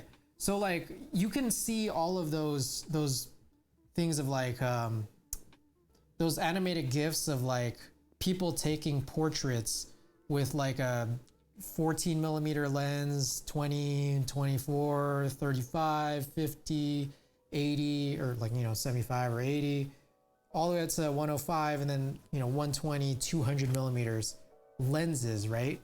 Like you'll see that their faces warp, and that's kind of what is important about knowing what a focal length does for in terms of like warping. Now some will kind of like exaggerate the properties when you start looking at like, you know, fisheye lenses and stuff like that, tilt shift lenses. The distortion properties like will kind of depend on what the lens maker was intending to do, but like this idea of lens warpages is still there, no matter what the crop is when you start talking about, you know, different formats.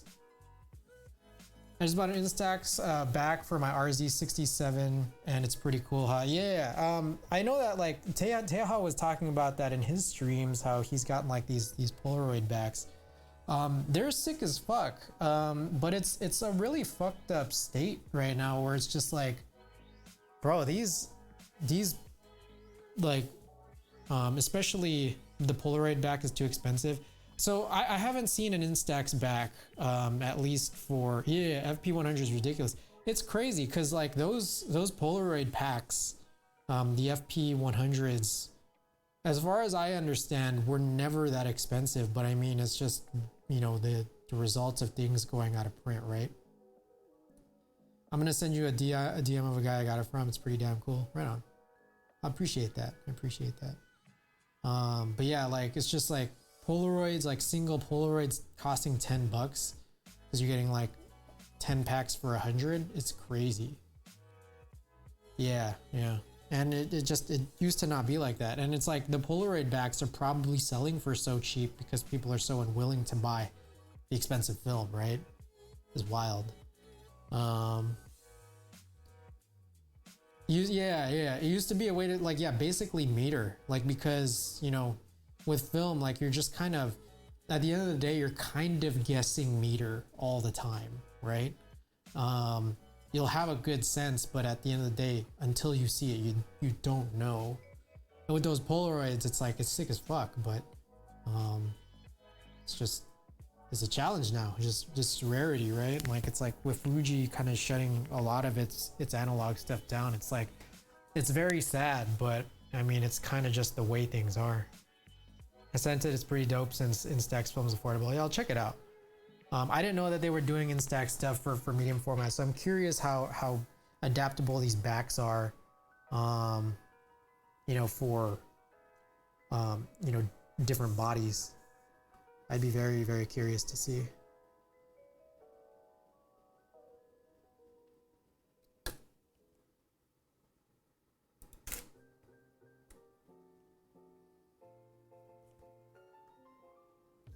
Damn, was I off? I think I was off. You guys aren't familiar with Ada? Ada's come on stream here and there. I'm just guessing right now where these edges are. Shit. Fucked up.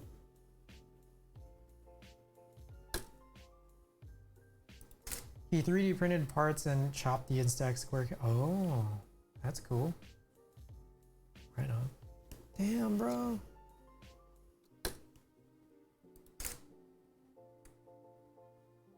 There we go. Good lord. That took 4 attempts to get right.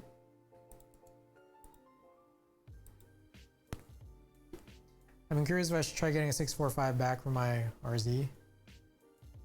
I'm curious about that too.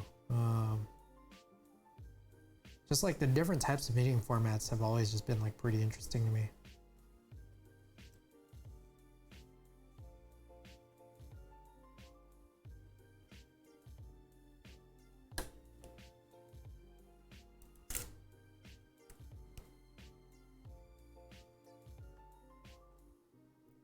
Damn, bro. Hold up. Yo.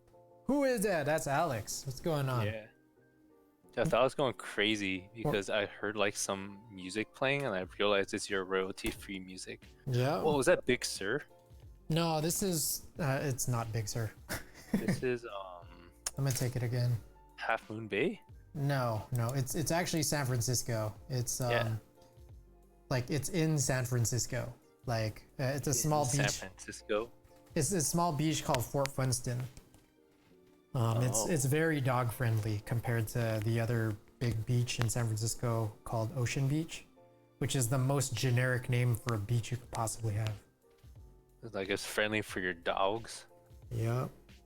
I like what I'm noticing is, so I got the full border adapter for this this setup, which is super cool, but like I'm realizing a slight weakness in that like I have to look through the viewfinder every scan if I want everything to kind of be in frame. Why? Like in order to get like kind of everything, I'm zoomed in really close, which I guess is that part is not necessary. But yeah, like I no longer have any guides to follow. Cool. Yeah, man.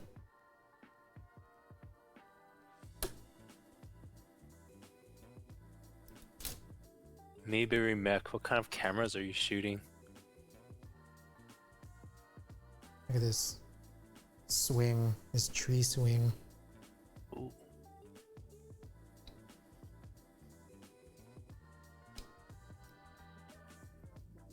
Is this the end of the line? This might be the last shot. No, there's one more after this one. RZ, is that the Mamiya? The RZ87? 67. 67? Yeah. Oh, nice. That shit looks crazy. Is that what you have, Chris? No, I have a Contact 645. Oh, that's right. So, like the lenses that were made for it are just fucking crazy, but you do get a smaller picture just because 645 is like different than. Nikon Z6. That's the Nikon mirrorless, right? I think that's the Nikon mirrorless.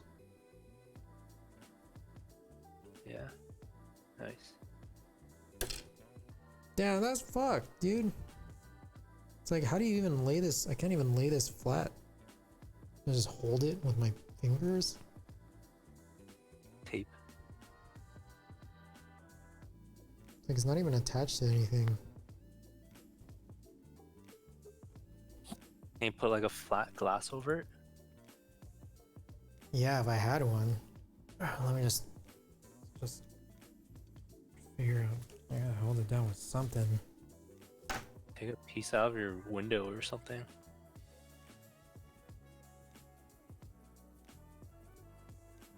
All right, yeah, I can see that there's definitely a weakness here in this system. It's like you get to the end of a roll and it just kind of swings up. Interesting. You're telling me, man.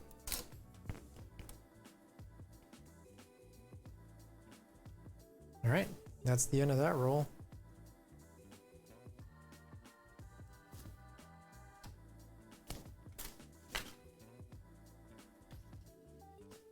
All right, 2 more rolls to go.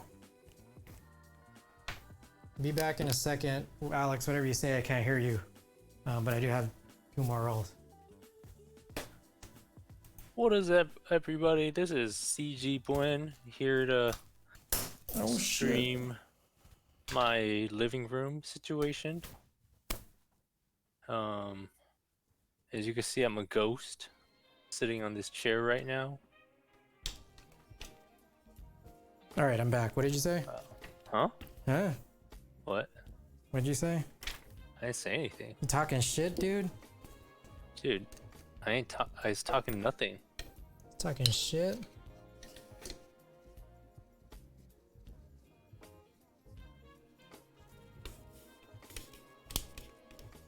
Oh, fuck. Here's a real weakness in the system, this brush. The pre-cleaning brush, as you load the roll on the film, is genius, but like the angle doesn't make any sense whatsoever.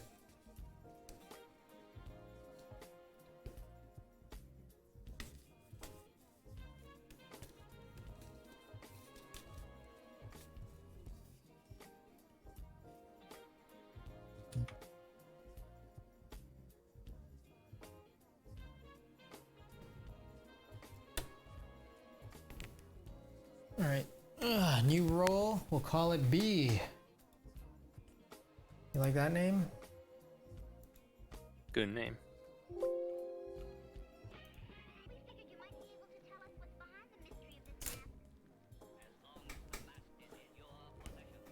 F100, Z6, D750. Chris, we didn't rank anything. We had 1700 and we didn't get bronze. Damn, dude. We ended up, so me and Anna were playing twins, and on our first game, we ran into Diddy.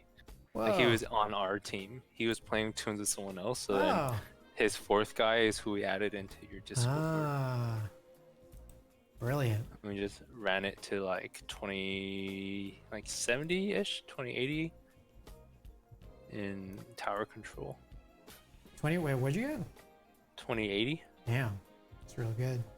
Have you found out results yet there? No, I was just checking, but it's not ready. Let's see. All right, this looks good right here. Rough Jeff, welcome back. Nice to have you here. B120, Portrait 400, F10, 160, 100.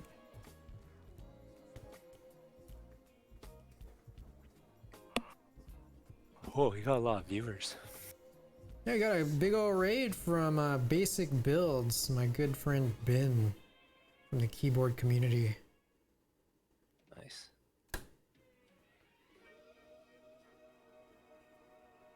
Damn, like, this is like, it's weird because like, it seems so cool that you get frame borders, but you don't get flat film. Like, that's the legitimate trade-off, which is real tough. Frame borders are overrated. I see what you mean when you say that, but in terms of like look, I mean, it's just like, it's like very a hipster look, but Yeah. they have utility in that, like, at least now I can see what number shot it is. Yeah, that's nice. Yeah. So it's like, fuck, I got this trade-off of like, shit, should it be flat or what? I don't know. Like, I do it as like a novelty, but I don't really care that much for it. It's like there needs to be something that holds this down.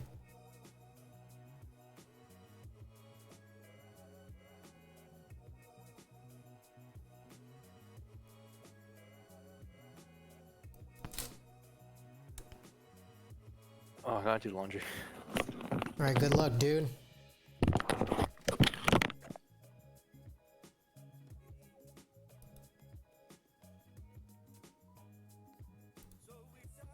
Alright, presets. Set that.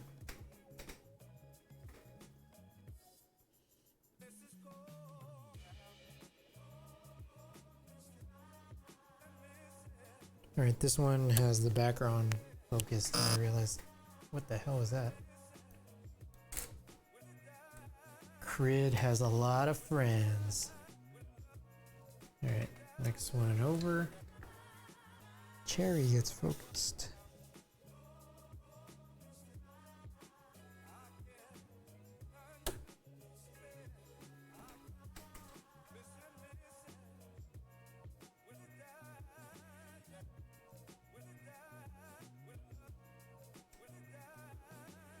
I feel like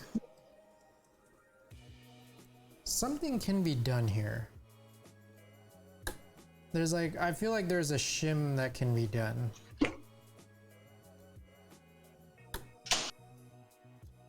It's like if I can like attach something to this plate I installed earlier that'll hold the film frame flat, that's all I need.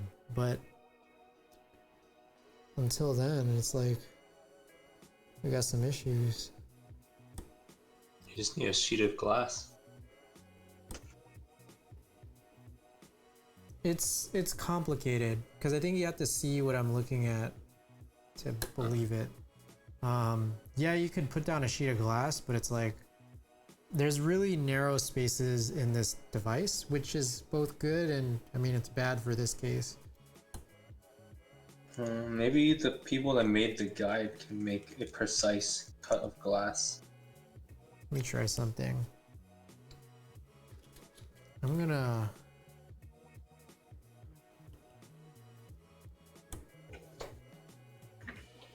if I unscrew this just a little bit off the plate, maybe it'll do a better job of just like being less adhered to. So maybe that'll be like a little bit more weight. Does that help? Kind of, but not really.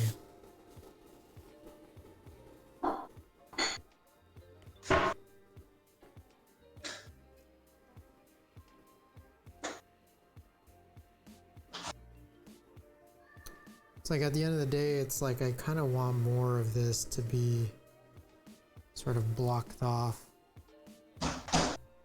And I know why they did this, but it makes it a little bit rougher for like 645 shooters.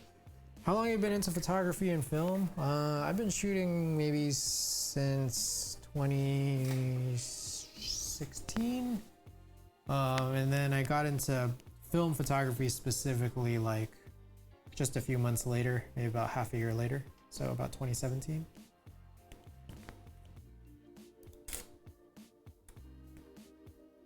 I gotta like hold this down on both ends.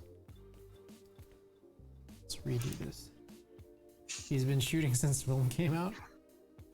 Yup. Yup.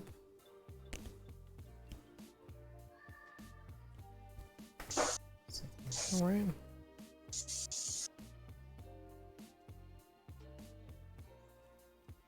I'm gonna delete this. Delete. Shoot. I'm gonna reset because this is very blue.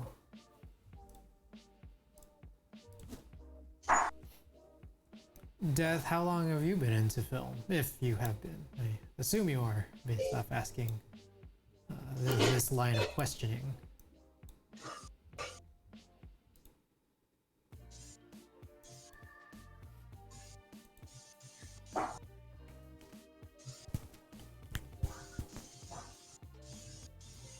That seems more accurate.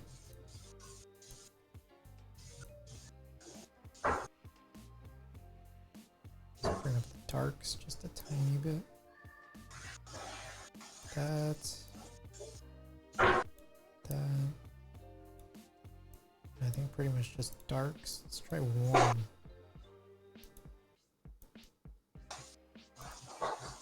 What's truer?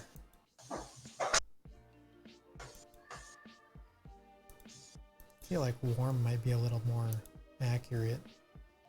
But we'll save it. We'll see. B 120 ultra 400 2.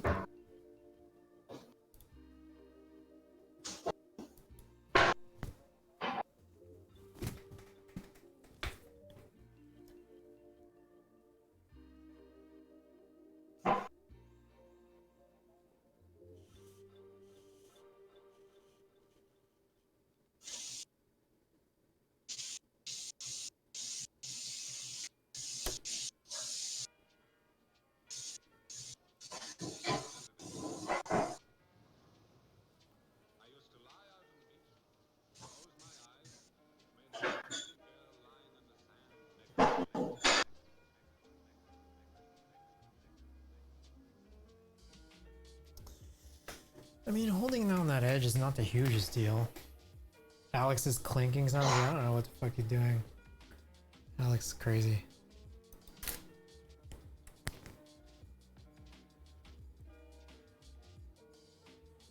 Alex is crazy.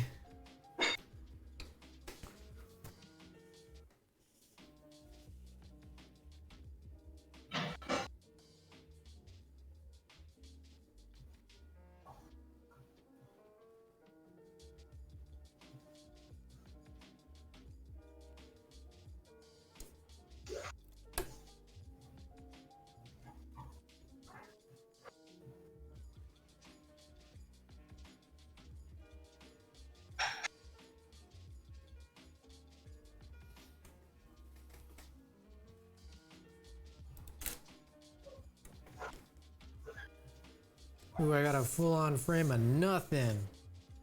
So I'm not even gonna try to make this accurate. Went to a mall. Mall was open. I'm surprised malls are open in the first place, but the mall was also, I'm even more surprised to say it was open on New Year's Day. Like, what?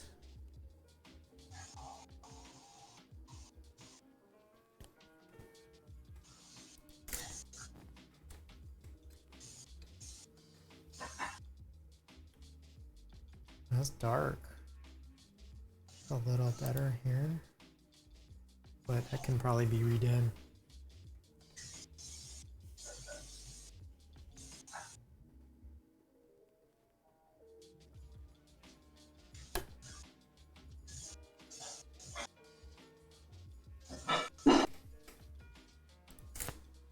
Shot film before, but I only recently started developing it on my own, now trying to scan it in a similar way, but with a strobe.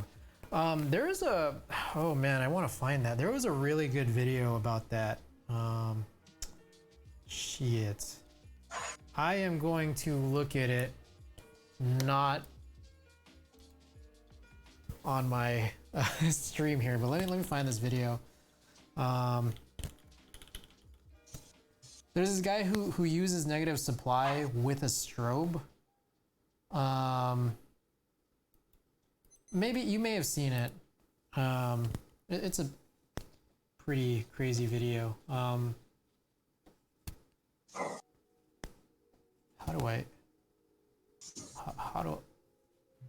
Where is everything? I don't seem to have chat open on this particular PC that I have my mouse on. So give me a second while I send this.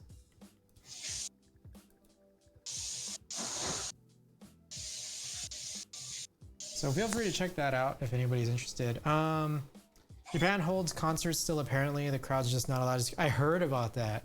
I think Andy was talking about how the current meta is to bring a a rubber chicken to make like as a noisemaker.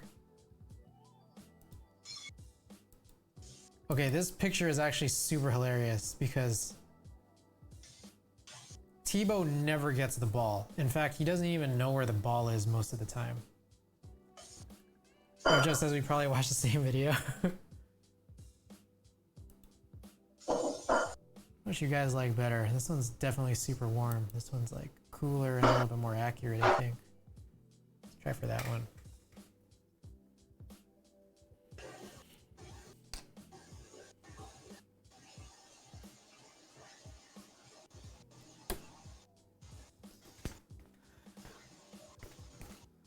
But yeah, definitely like scanning, like there's like DSLR scanning is like really interesting because there's so many ways you can do it, and it just like it boils down to like how convenient can you get it? How convenient is it? How convenient can you get it? Where the hell did that controller go? Alright, what the fuck? Okay. Stop tether capture, start it again. Okay, there it is. Because if it's convenient, you'll do it more. Yeah. Do you always do like happy moment equals warm, sad equals cold? That's like a good-ish guideline. Good-ish guideline. I think it's more just like, what can I what inversion methodology comes in as what I think is the most accurate, and then work from there. Because I think accuracy is just like first and foremost like the most important thing. Got him!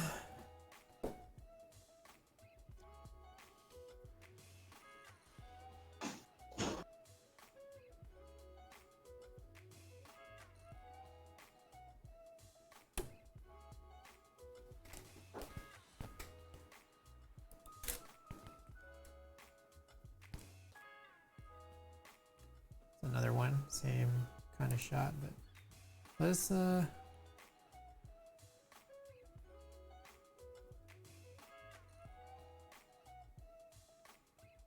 one's the warm version. This one has a car passing by, but it's colder.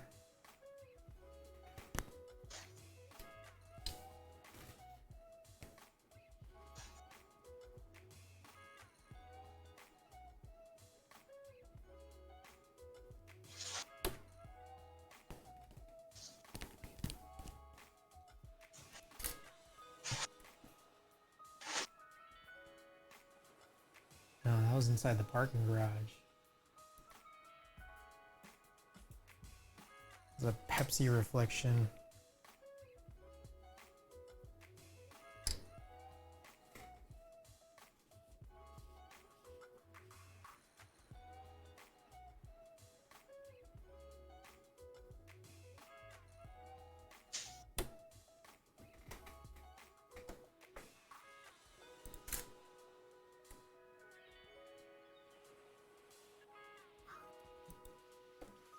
Alright, this one is worth redoing, I think.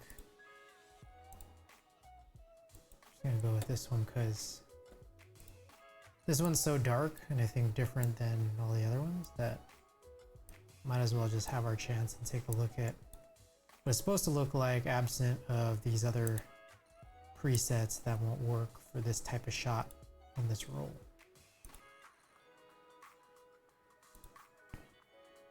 I was stepped away, wasn't sure if you said anything about what I last said. Which part? COVID doesn't exist if you don't think it doesn't exist. Oh, man, if I buy one of these though, could I bother you for presets? The thing is, the presets, I mean, I'm saving them as I go along based off of what NLP does. So I mean, like I could send you these, but like you're better off like kind of doing it on your own and figuring out what works with the role that you're on, or even from within the role, what shot you're on.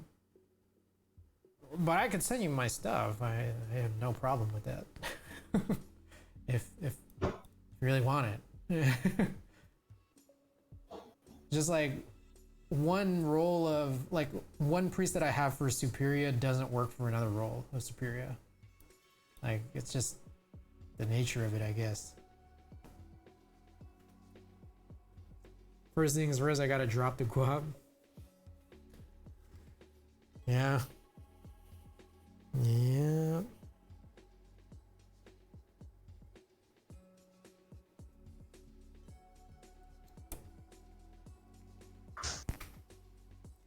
Yeah.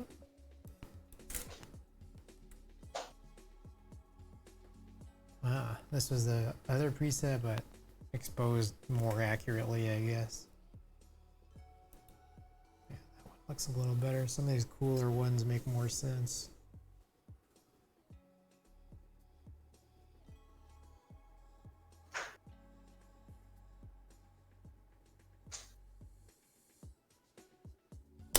Yep.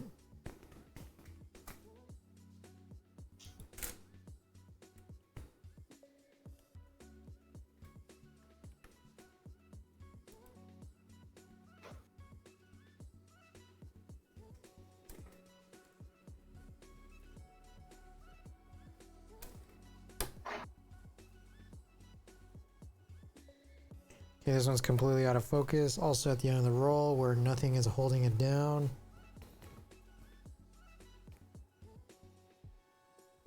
I'm holding it down with my finger.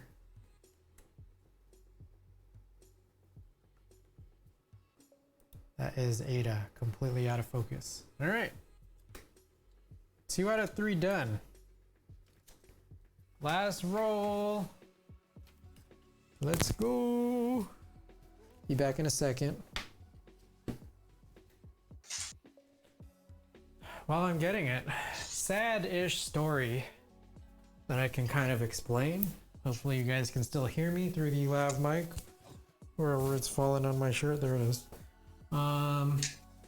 Sad-ish. It's not that sad, but it's a little sad. There's a fella on Mech Market for the last like 2 months who's been working to try to rid himself of a KMAC Happy. And I am very, very interested in obtaining a KMAC Happy. But it's just like, I know that the price is very high for one.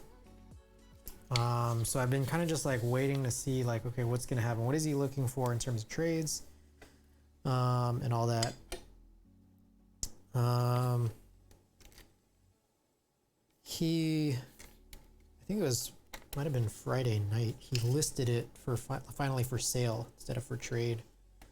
And it was very, very pricey, but it got scooped up quick as soon as a dollar, like an actual dollar figure was attached to it.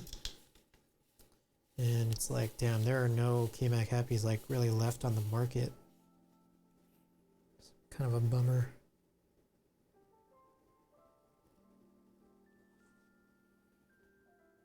How much was it, if you don't mind me asking? He sold it to somebody for $14.50.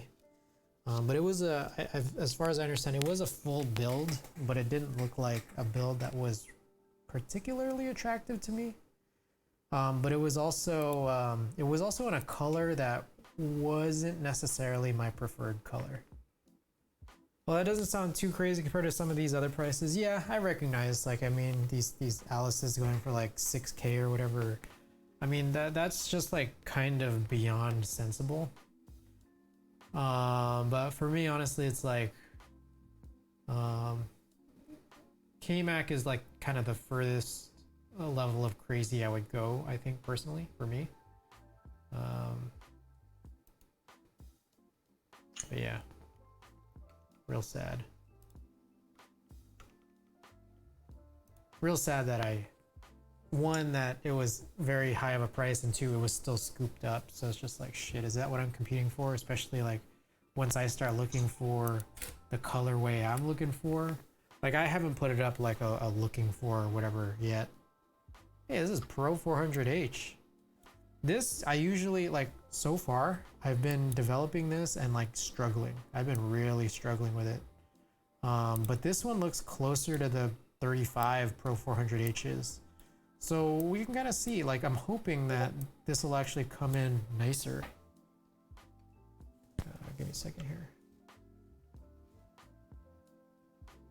What is happening? I don't know what notification I just got. Oh well. I got pinged on something. I don't know. I don't quite know what. It was quick, or were you talking? No, it was like literally like I was watching him post the same post for 2 months saying, hey, I want to trade my K-Mac Happy for something else I'm looking for. And then finally, like Friday night, I was just scrolling through Mech Market and he posted again with the price and it was already sold. And it had been up for like 4 or 5 hours by that point. What the fuck was that? Something just fell. It's all right.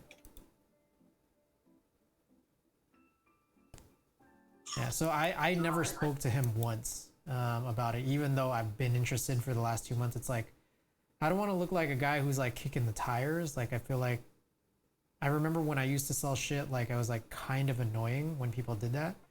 So I didn't like want to bother him and then like not buy. But I recognize now it's like probably like, you still gotta just do it.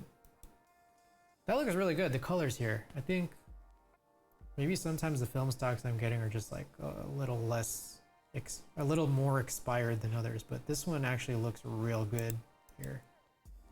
C120 Pro 400H. Well, What? the contrast in this picture is nice. I feel like the colors just got crazy accurate here, so I'm kind of excited about the remainder of this roll. I haven't had this kind of luck with 120 Pro 400H as of yet.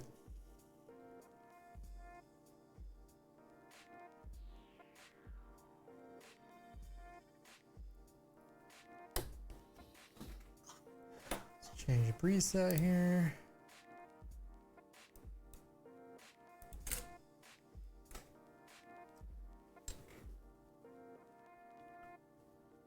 Oh yeah, there was a bunch of horses at the beach. Oh. Were they having an Old Town Road convention? Yeah.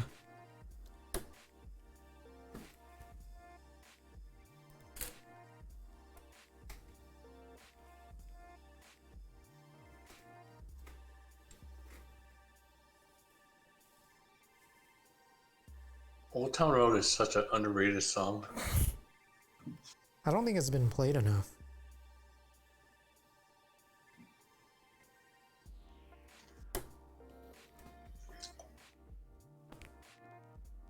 Off topic, Chris what? doesn't, Oh, what's that? Chris doesn't use a backpack. He just straps them to his head. To my head like a GoPro? Yeah. Off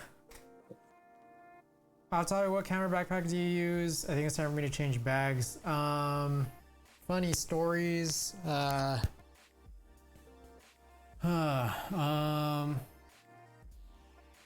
got me one for Christmas, and like, I'm not saying this to be nice, but it's like, it's the best one I've used. And it's like just all my other bags have just kind of had inherent problems, and I just kept trying to use them. Even despite the problems, because it's just like, I invested in them, right? But it's she got me one of those Peak Design sling bags, and it just works. I don't know, I can't put it any better than that. Like, it works, it's comfortable.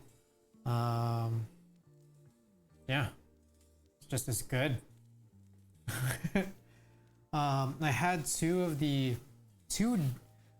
I basically had two of the same bag, which was the Ari Markopoulos in case. It was kind of like a sling, and it's like one was leather and then one was the non-leather one, and they retailed really high, but I got both of them used. And I just wanted to like them, and I just kept trying to convince myself that I did, but it was just not that good. It was not comfortable. I've also used a dispatch bag, or it's just a backpack, like a day pack. But it's just like, as a backpack, it's a great backpack and a great looking backpack, but I just don't think backpacks are great for like big camera equipment personally. That said, sometimes I go without a bag at all, because I do try to have wrist straps on all my cameras. I think wrist straps work really, really well for when you're just kind of out and about. It is fucking heavy, especially with the Contact 645. It's just like a crazy ass beast. But it is just like, it just works really well. I use the Nikon, I think it's the AH4. It's a nice wrist strap, especially if you're going like SLRs, like 35mm or full frame SLRs. The AH4 from Nikon is really good. And I use one of them on my Contacts as well, which is like, it's not perfect on the Contacts, but it's still really damn good. I've really been gambling on the 20-liter Peak Design, carrying around the RZ, which is a pain. I see.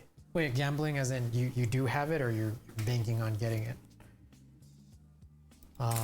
Because I think that it would be really good. Honestly.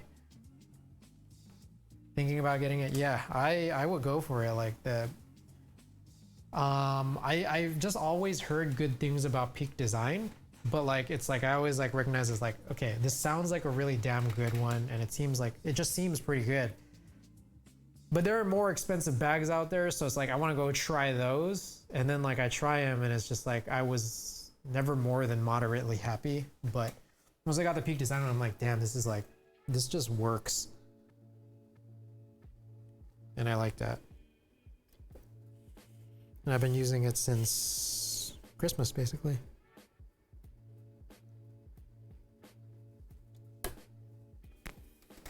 Yeah, this thing is pretty sweet too, right on. Took a bunch of pictures of this paraglider.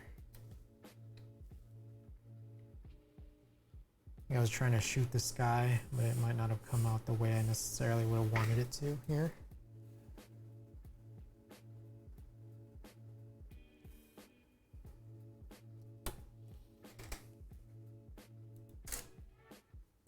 Seems like a good carry bag, yeah.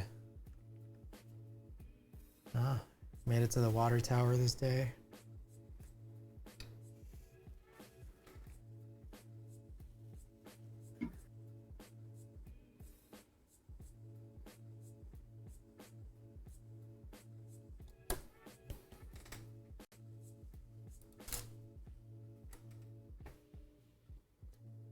Oops.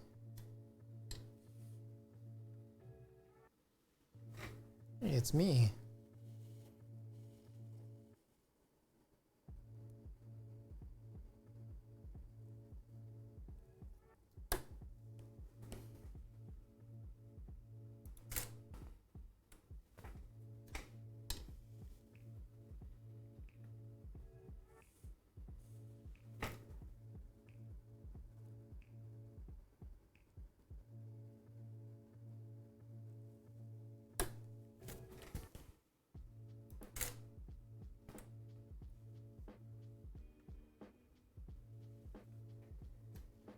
That's a branch.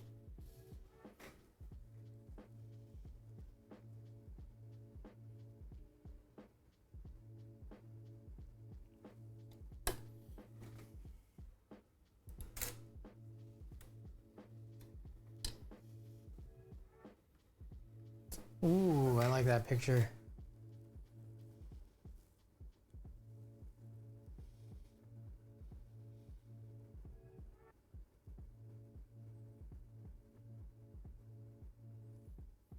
Just trying to like, as we hone in on these last few shots, scans of the night, I'm trying to like just assess which one is Pog. This one's also pretty damn good. May like to possibly adjust it again, but we'll see.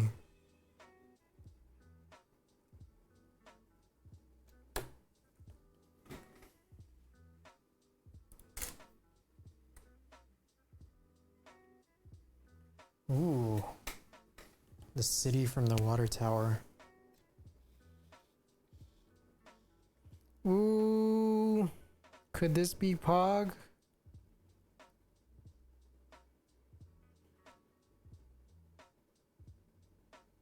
I don't even know where it starts and ends, but it might be it.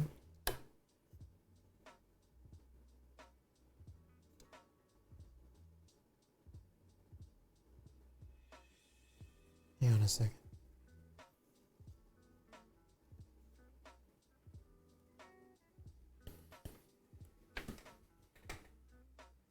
Could this be it?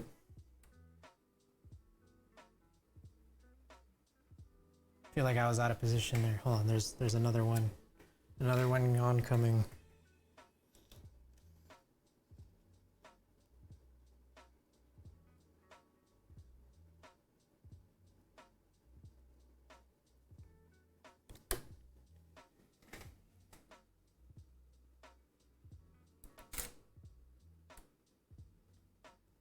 I've been inspired. I posted my current backpack for sale.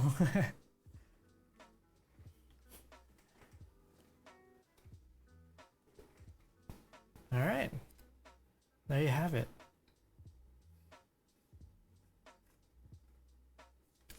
That's the end of the scans, guys.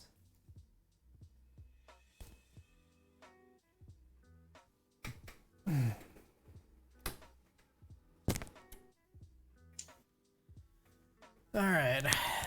So which ones you guys liking?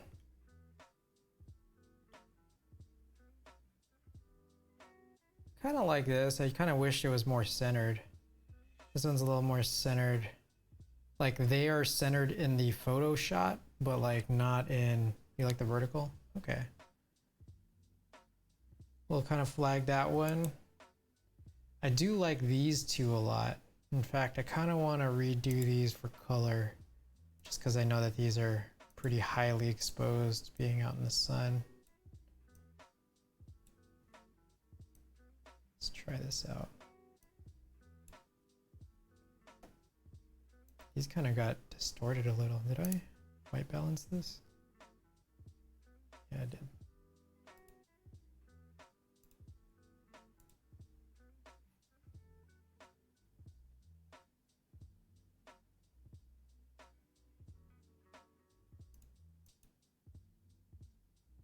Warm, neutral. Let's go with warm.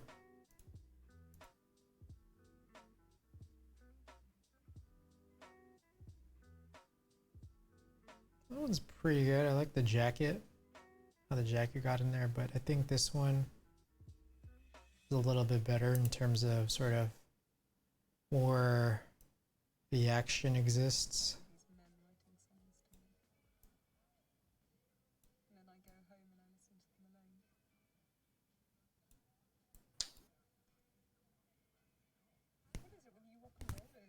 Yeah, that one's up there. It's me. Oh yeah, there's the peak design bag is in this shot. Right there. What I really like is that there's this extra strap that you could put in on the other side, and then it'll loop around, and then like it can hook onto here just so that there's like more ability for this bag to stick on you rather than just kind of flop around when you bend over or kind of like in weird position. I was gonna ask if you like it because of the modularity. That part is a big factor of why I like it, but I mean it's also just, it's a good pack. Like that's just all I can really say. It's like it's a sling, you sling it over. You got this guy here. It's just nice. Yeah, I like it. It's just like I wished that the in case, that the two in cases that I have that I spend so much money on were just had like a little extra to it, but it's not quite there. And that's okay, but I'm sort of relegated to looking at other packs, and Ada got me one, and it's real nice. The peak design. This one's cool. What do you guys think is Pog?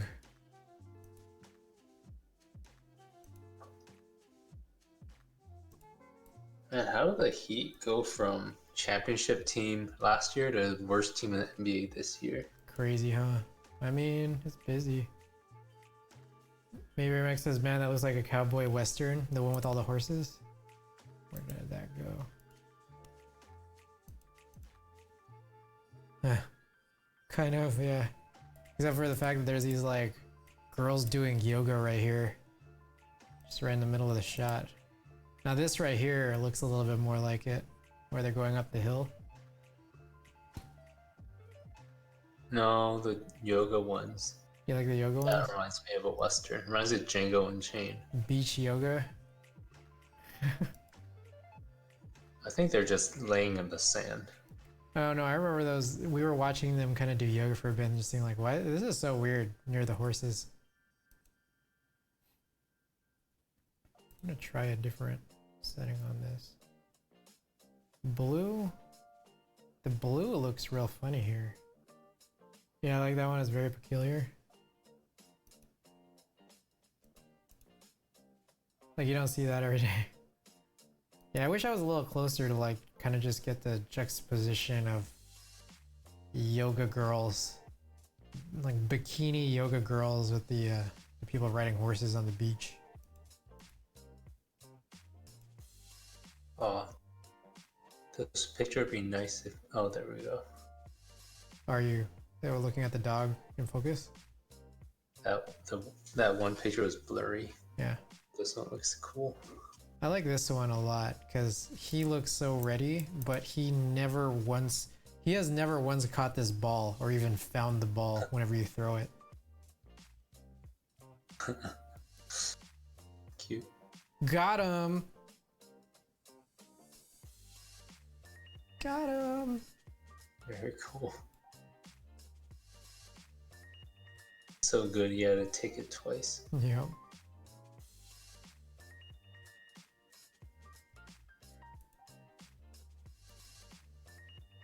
I need a new butt. Let's see what happens if I sync this with that. What the?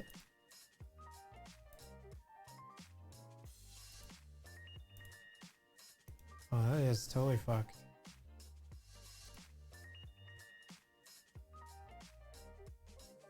Were any of these redone? Like at least one of these was. This one? No. Alright, Maybe call not. it a night. Alright, my dude.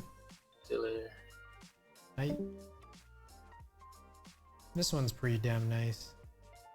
I think I kind of fucked up on the scan for it though. I'm gonna bring it back real quick. It's like while everything is still out, right?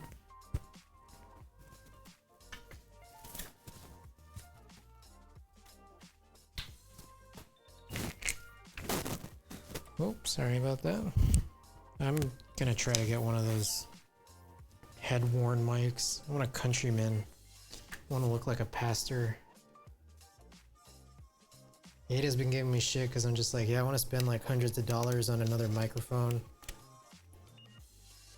Get one of those countrymen that pastors have. And then she's like, only if you become a pastor. Like, stop wasting money unless you're gonna become a pastor. I'm like, maybe I will.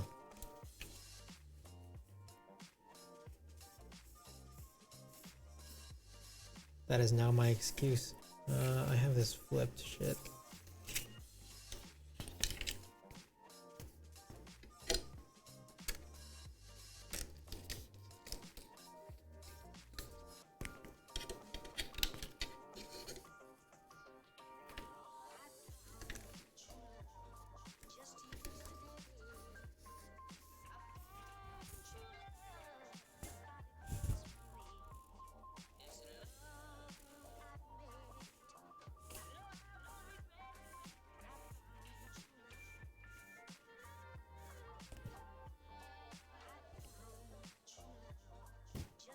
Which one was that? I think that was this one.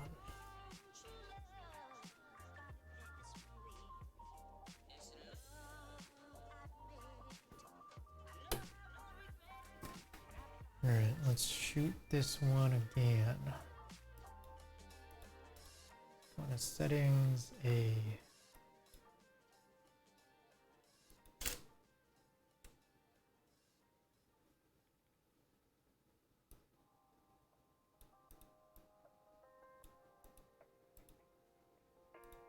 sync. There we go. That makes way more sense. Remove this guy. I think I can delete this thing because I don't think this is anything. There. Wait, was it? Maybe it was something. Well, it's deleted. Ah, shit, I just deleted that other one. Damn it. Okay, hold on. I think I selected one too many things. Hey, nope. Nope. Is it this? I think it was this. There you go. Oh, this one is pretty damn nice. Which one is it? Which one's Pog, guys? I gotta post it in the photo channel on Discord. Oh, that one's nice too. Shit. Shit. Most Pog, this one here. You like this one? Mayberry? I think that this, you think that one is better than the other? Okay, right on. Got the swing.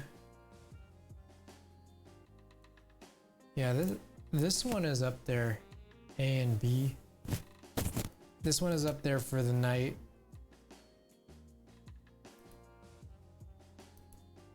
Oh, wrong one.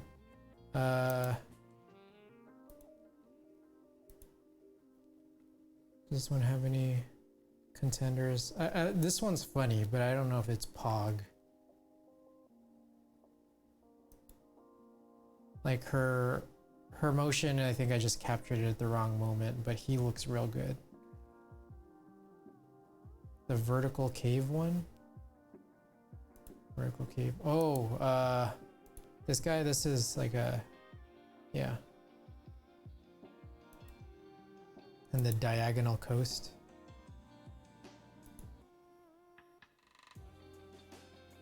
I like this one a lot, but maybe, the more I look at it, maybe it's not Pog, but it's really, I really like it. I like taking these pictures a lot. They're kind of funny. The ones of me are funny.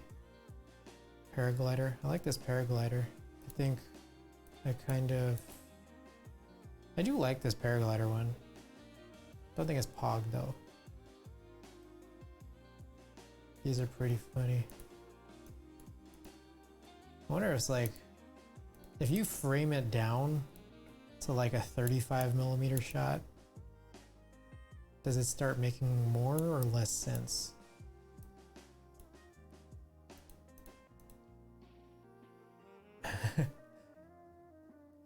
Tim Keyless, welcome back and thank you for the sub.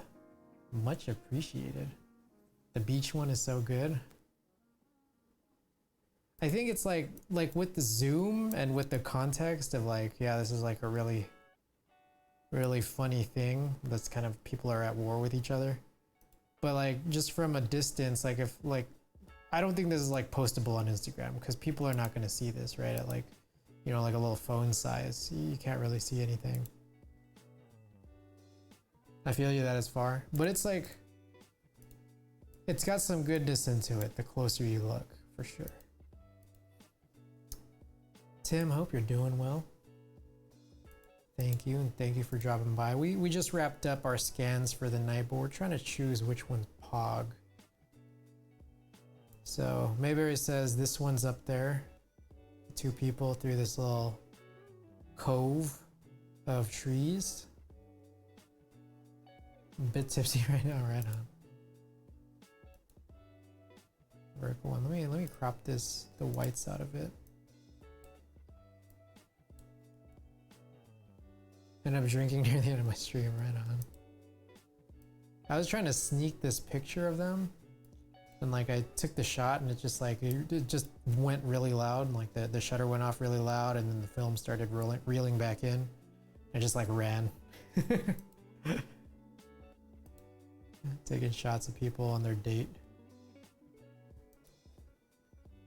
The ducks, I really like the ducks, but I wouldn't say it's really particularly inspired, but I just kind of like how the shot turned out.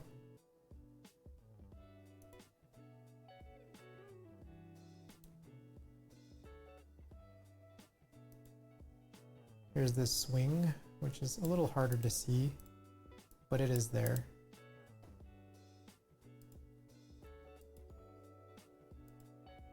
Yeah, honestly, I think this is the one.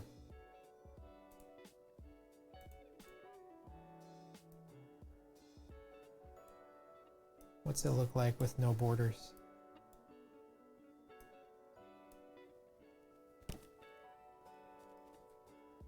I do like it with the borders, but I'm also cool with it just as is.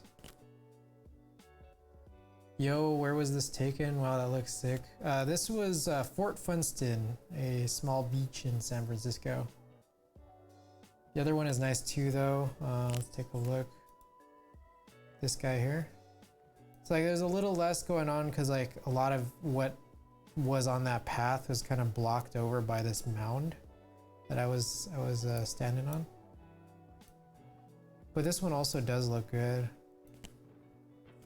Less people in the foreground. This is a lot better. You like this one better? I like the loop. Hold on, let's like I like the pathing here.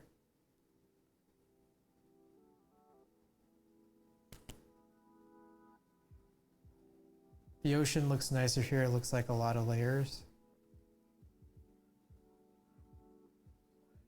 Oh man, yeah, it's tough.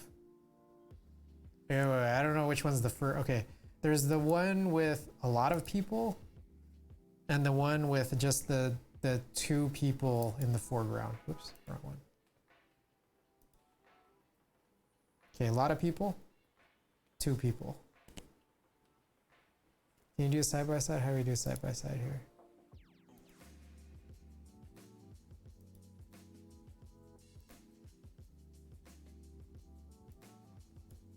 How the hell? How do you set? Shit, wrong thing. There we go.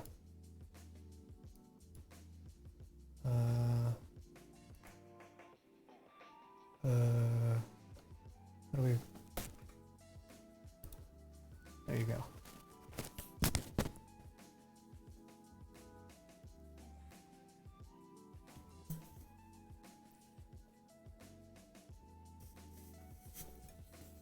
So this one is higher up because you can see the same little guy here. I don't know, this giant tree or whatever this is. I pick less subjects with more consistent shape. So you like this guy here? Oh man. Yeah, I mean, I wish there were less people, but I mean, you can't really avoid that. Or like, it's hard to avoid people at a beach, you know? Yeah, the colors here are fucking great. Just like going from like this warm green with like the red and green and orange, and then you go to green, and then you go to blue, and then you go to white. It's crazy. I mean, like here, what if we do? Look, whoa, guys, hold on. Wait a second here. Got something for all you fuck boys out there. Let me turn off the reference photo. How do you get rid of there we go. Make it a diptych, or however you spell it. What is a diptych again? I forget. Now, what if we just cut them out? Look at that. No more people. We still get, you know, the range of colors. Tim, Mayberry, what do you think? Beautiful. All you gotta do is just crop. How much can we keep in there before you go, what the fuck? Alright. I think we just gotta get out the heads right there.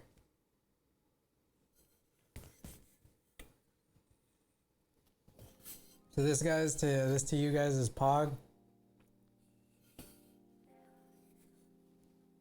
For me, it was really that diagonal line of the coast that sells it.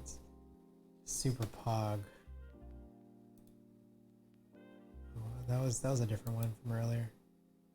This one is great, for sure. That one's like very diagonal. This one still is, but you got the more bigger range of colors.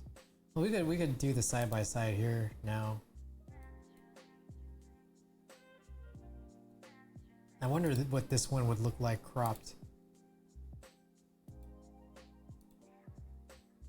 With these guys out of there. I love that you can see the slight curvature of the skyline, 100% left. All right.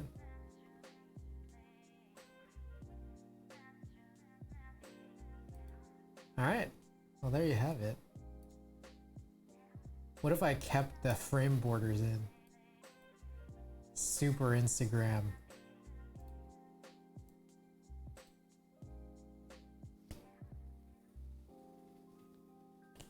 So art. Hurts my eyes. All right, what about with less white? Less white in the frame borders.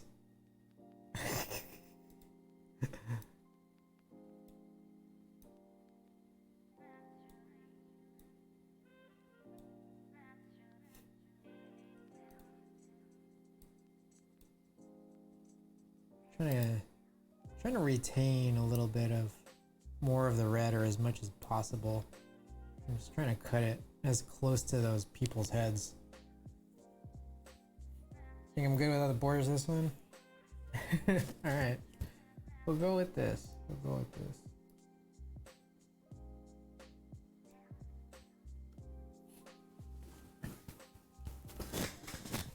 Oh, sorry, that's my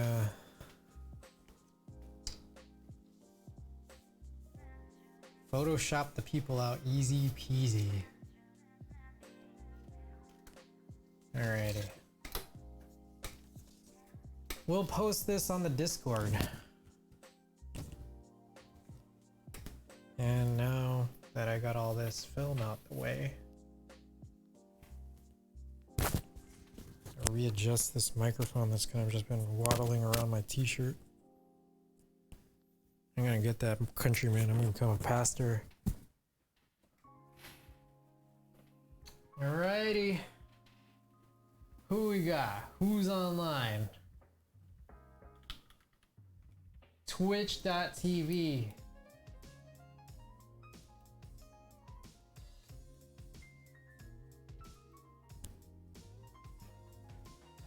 Who y'all know is online right now? Look up makers and crafting. Got the big keyboard raid. I don't think there's a whole lot of photo folks on. There typically isn't, to be honest. Keeb Realtor is on. Isn't this the guy that everyone, the big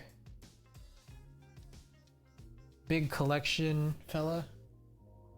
Should we go raid Keeb Realtor? What you guys think? Or is there any other keyboard folks you guys know who are online right now?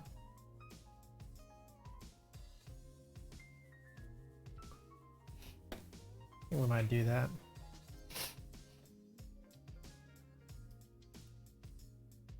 Just look. Alright. Don't see anyone I know. Alright. Okay, let's just go with Keeb Realtor. I hear his name a lot, so we'll go check out what he's up to. Anybody out there who's joined the stream, thank you for being here tonight, and thanks to everyone for the big follows and Basic's raid from earlier. Let's shout out for Basic. Is that it? I'm hoping that's it. Did I spell it right? Yeah, I did. Okay. Shouts out to Basic for the big raid. Everyone who's followed from off of that too. Tim, thank you for the sub. Mayberry Mech, thanks for being around the whole time, and thanks for the good chats, man. It's been good running all these tests here. Thank you.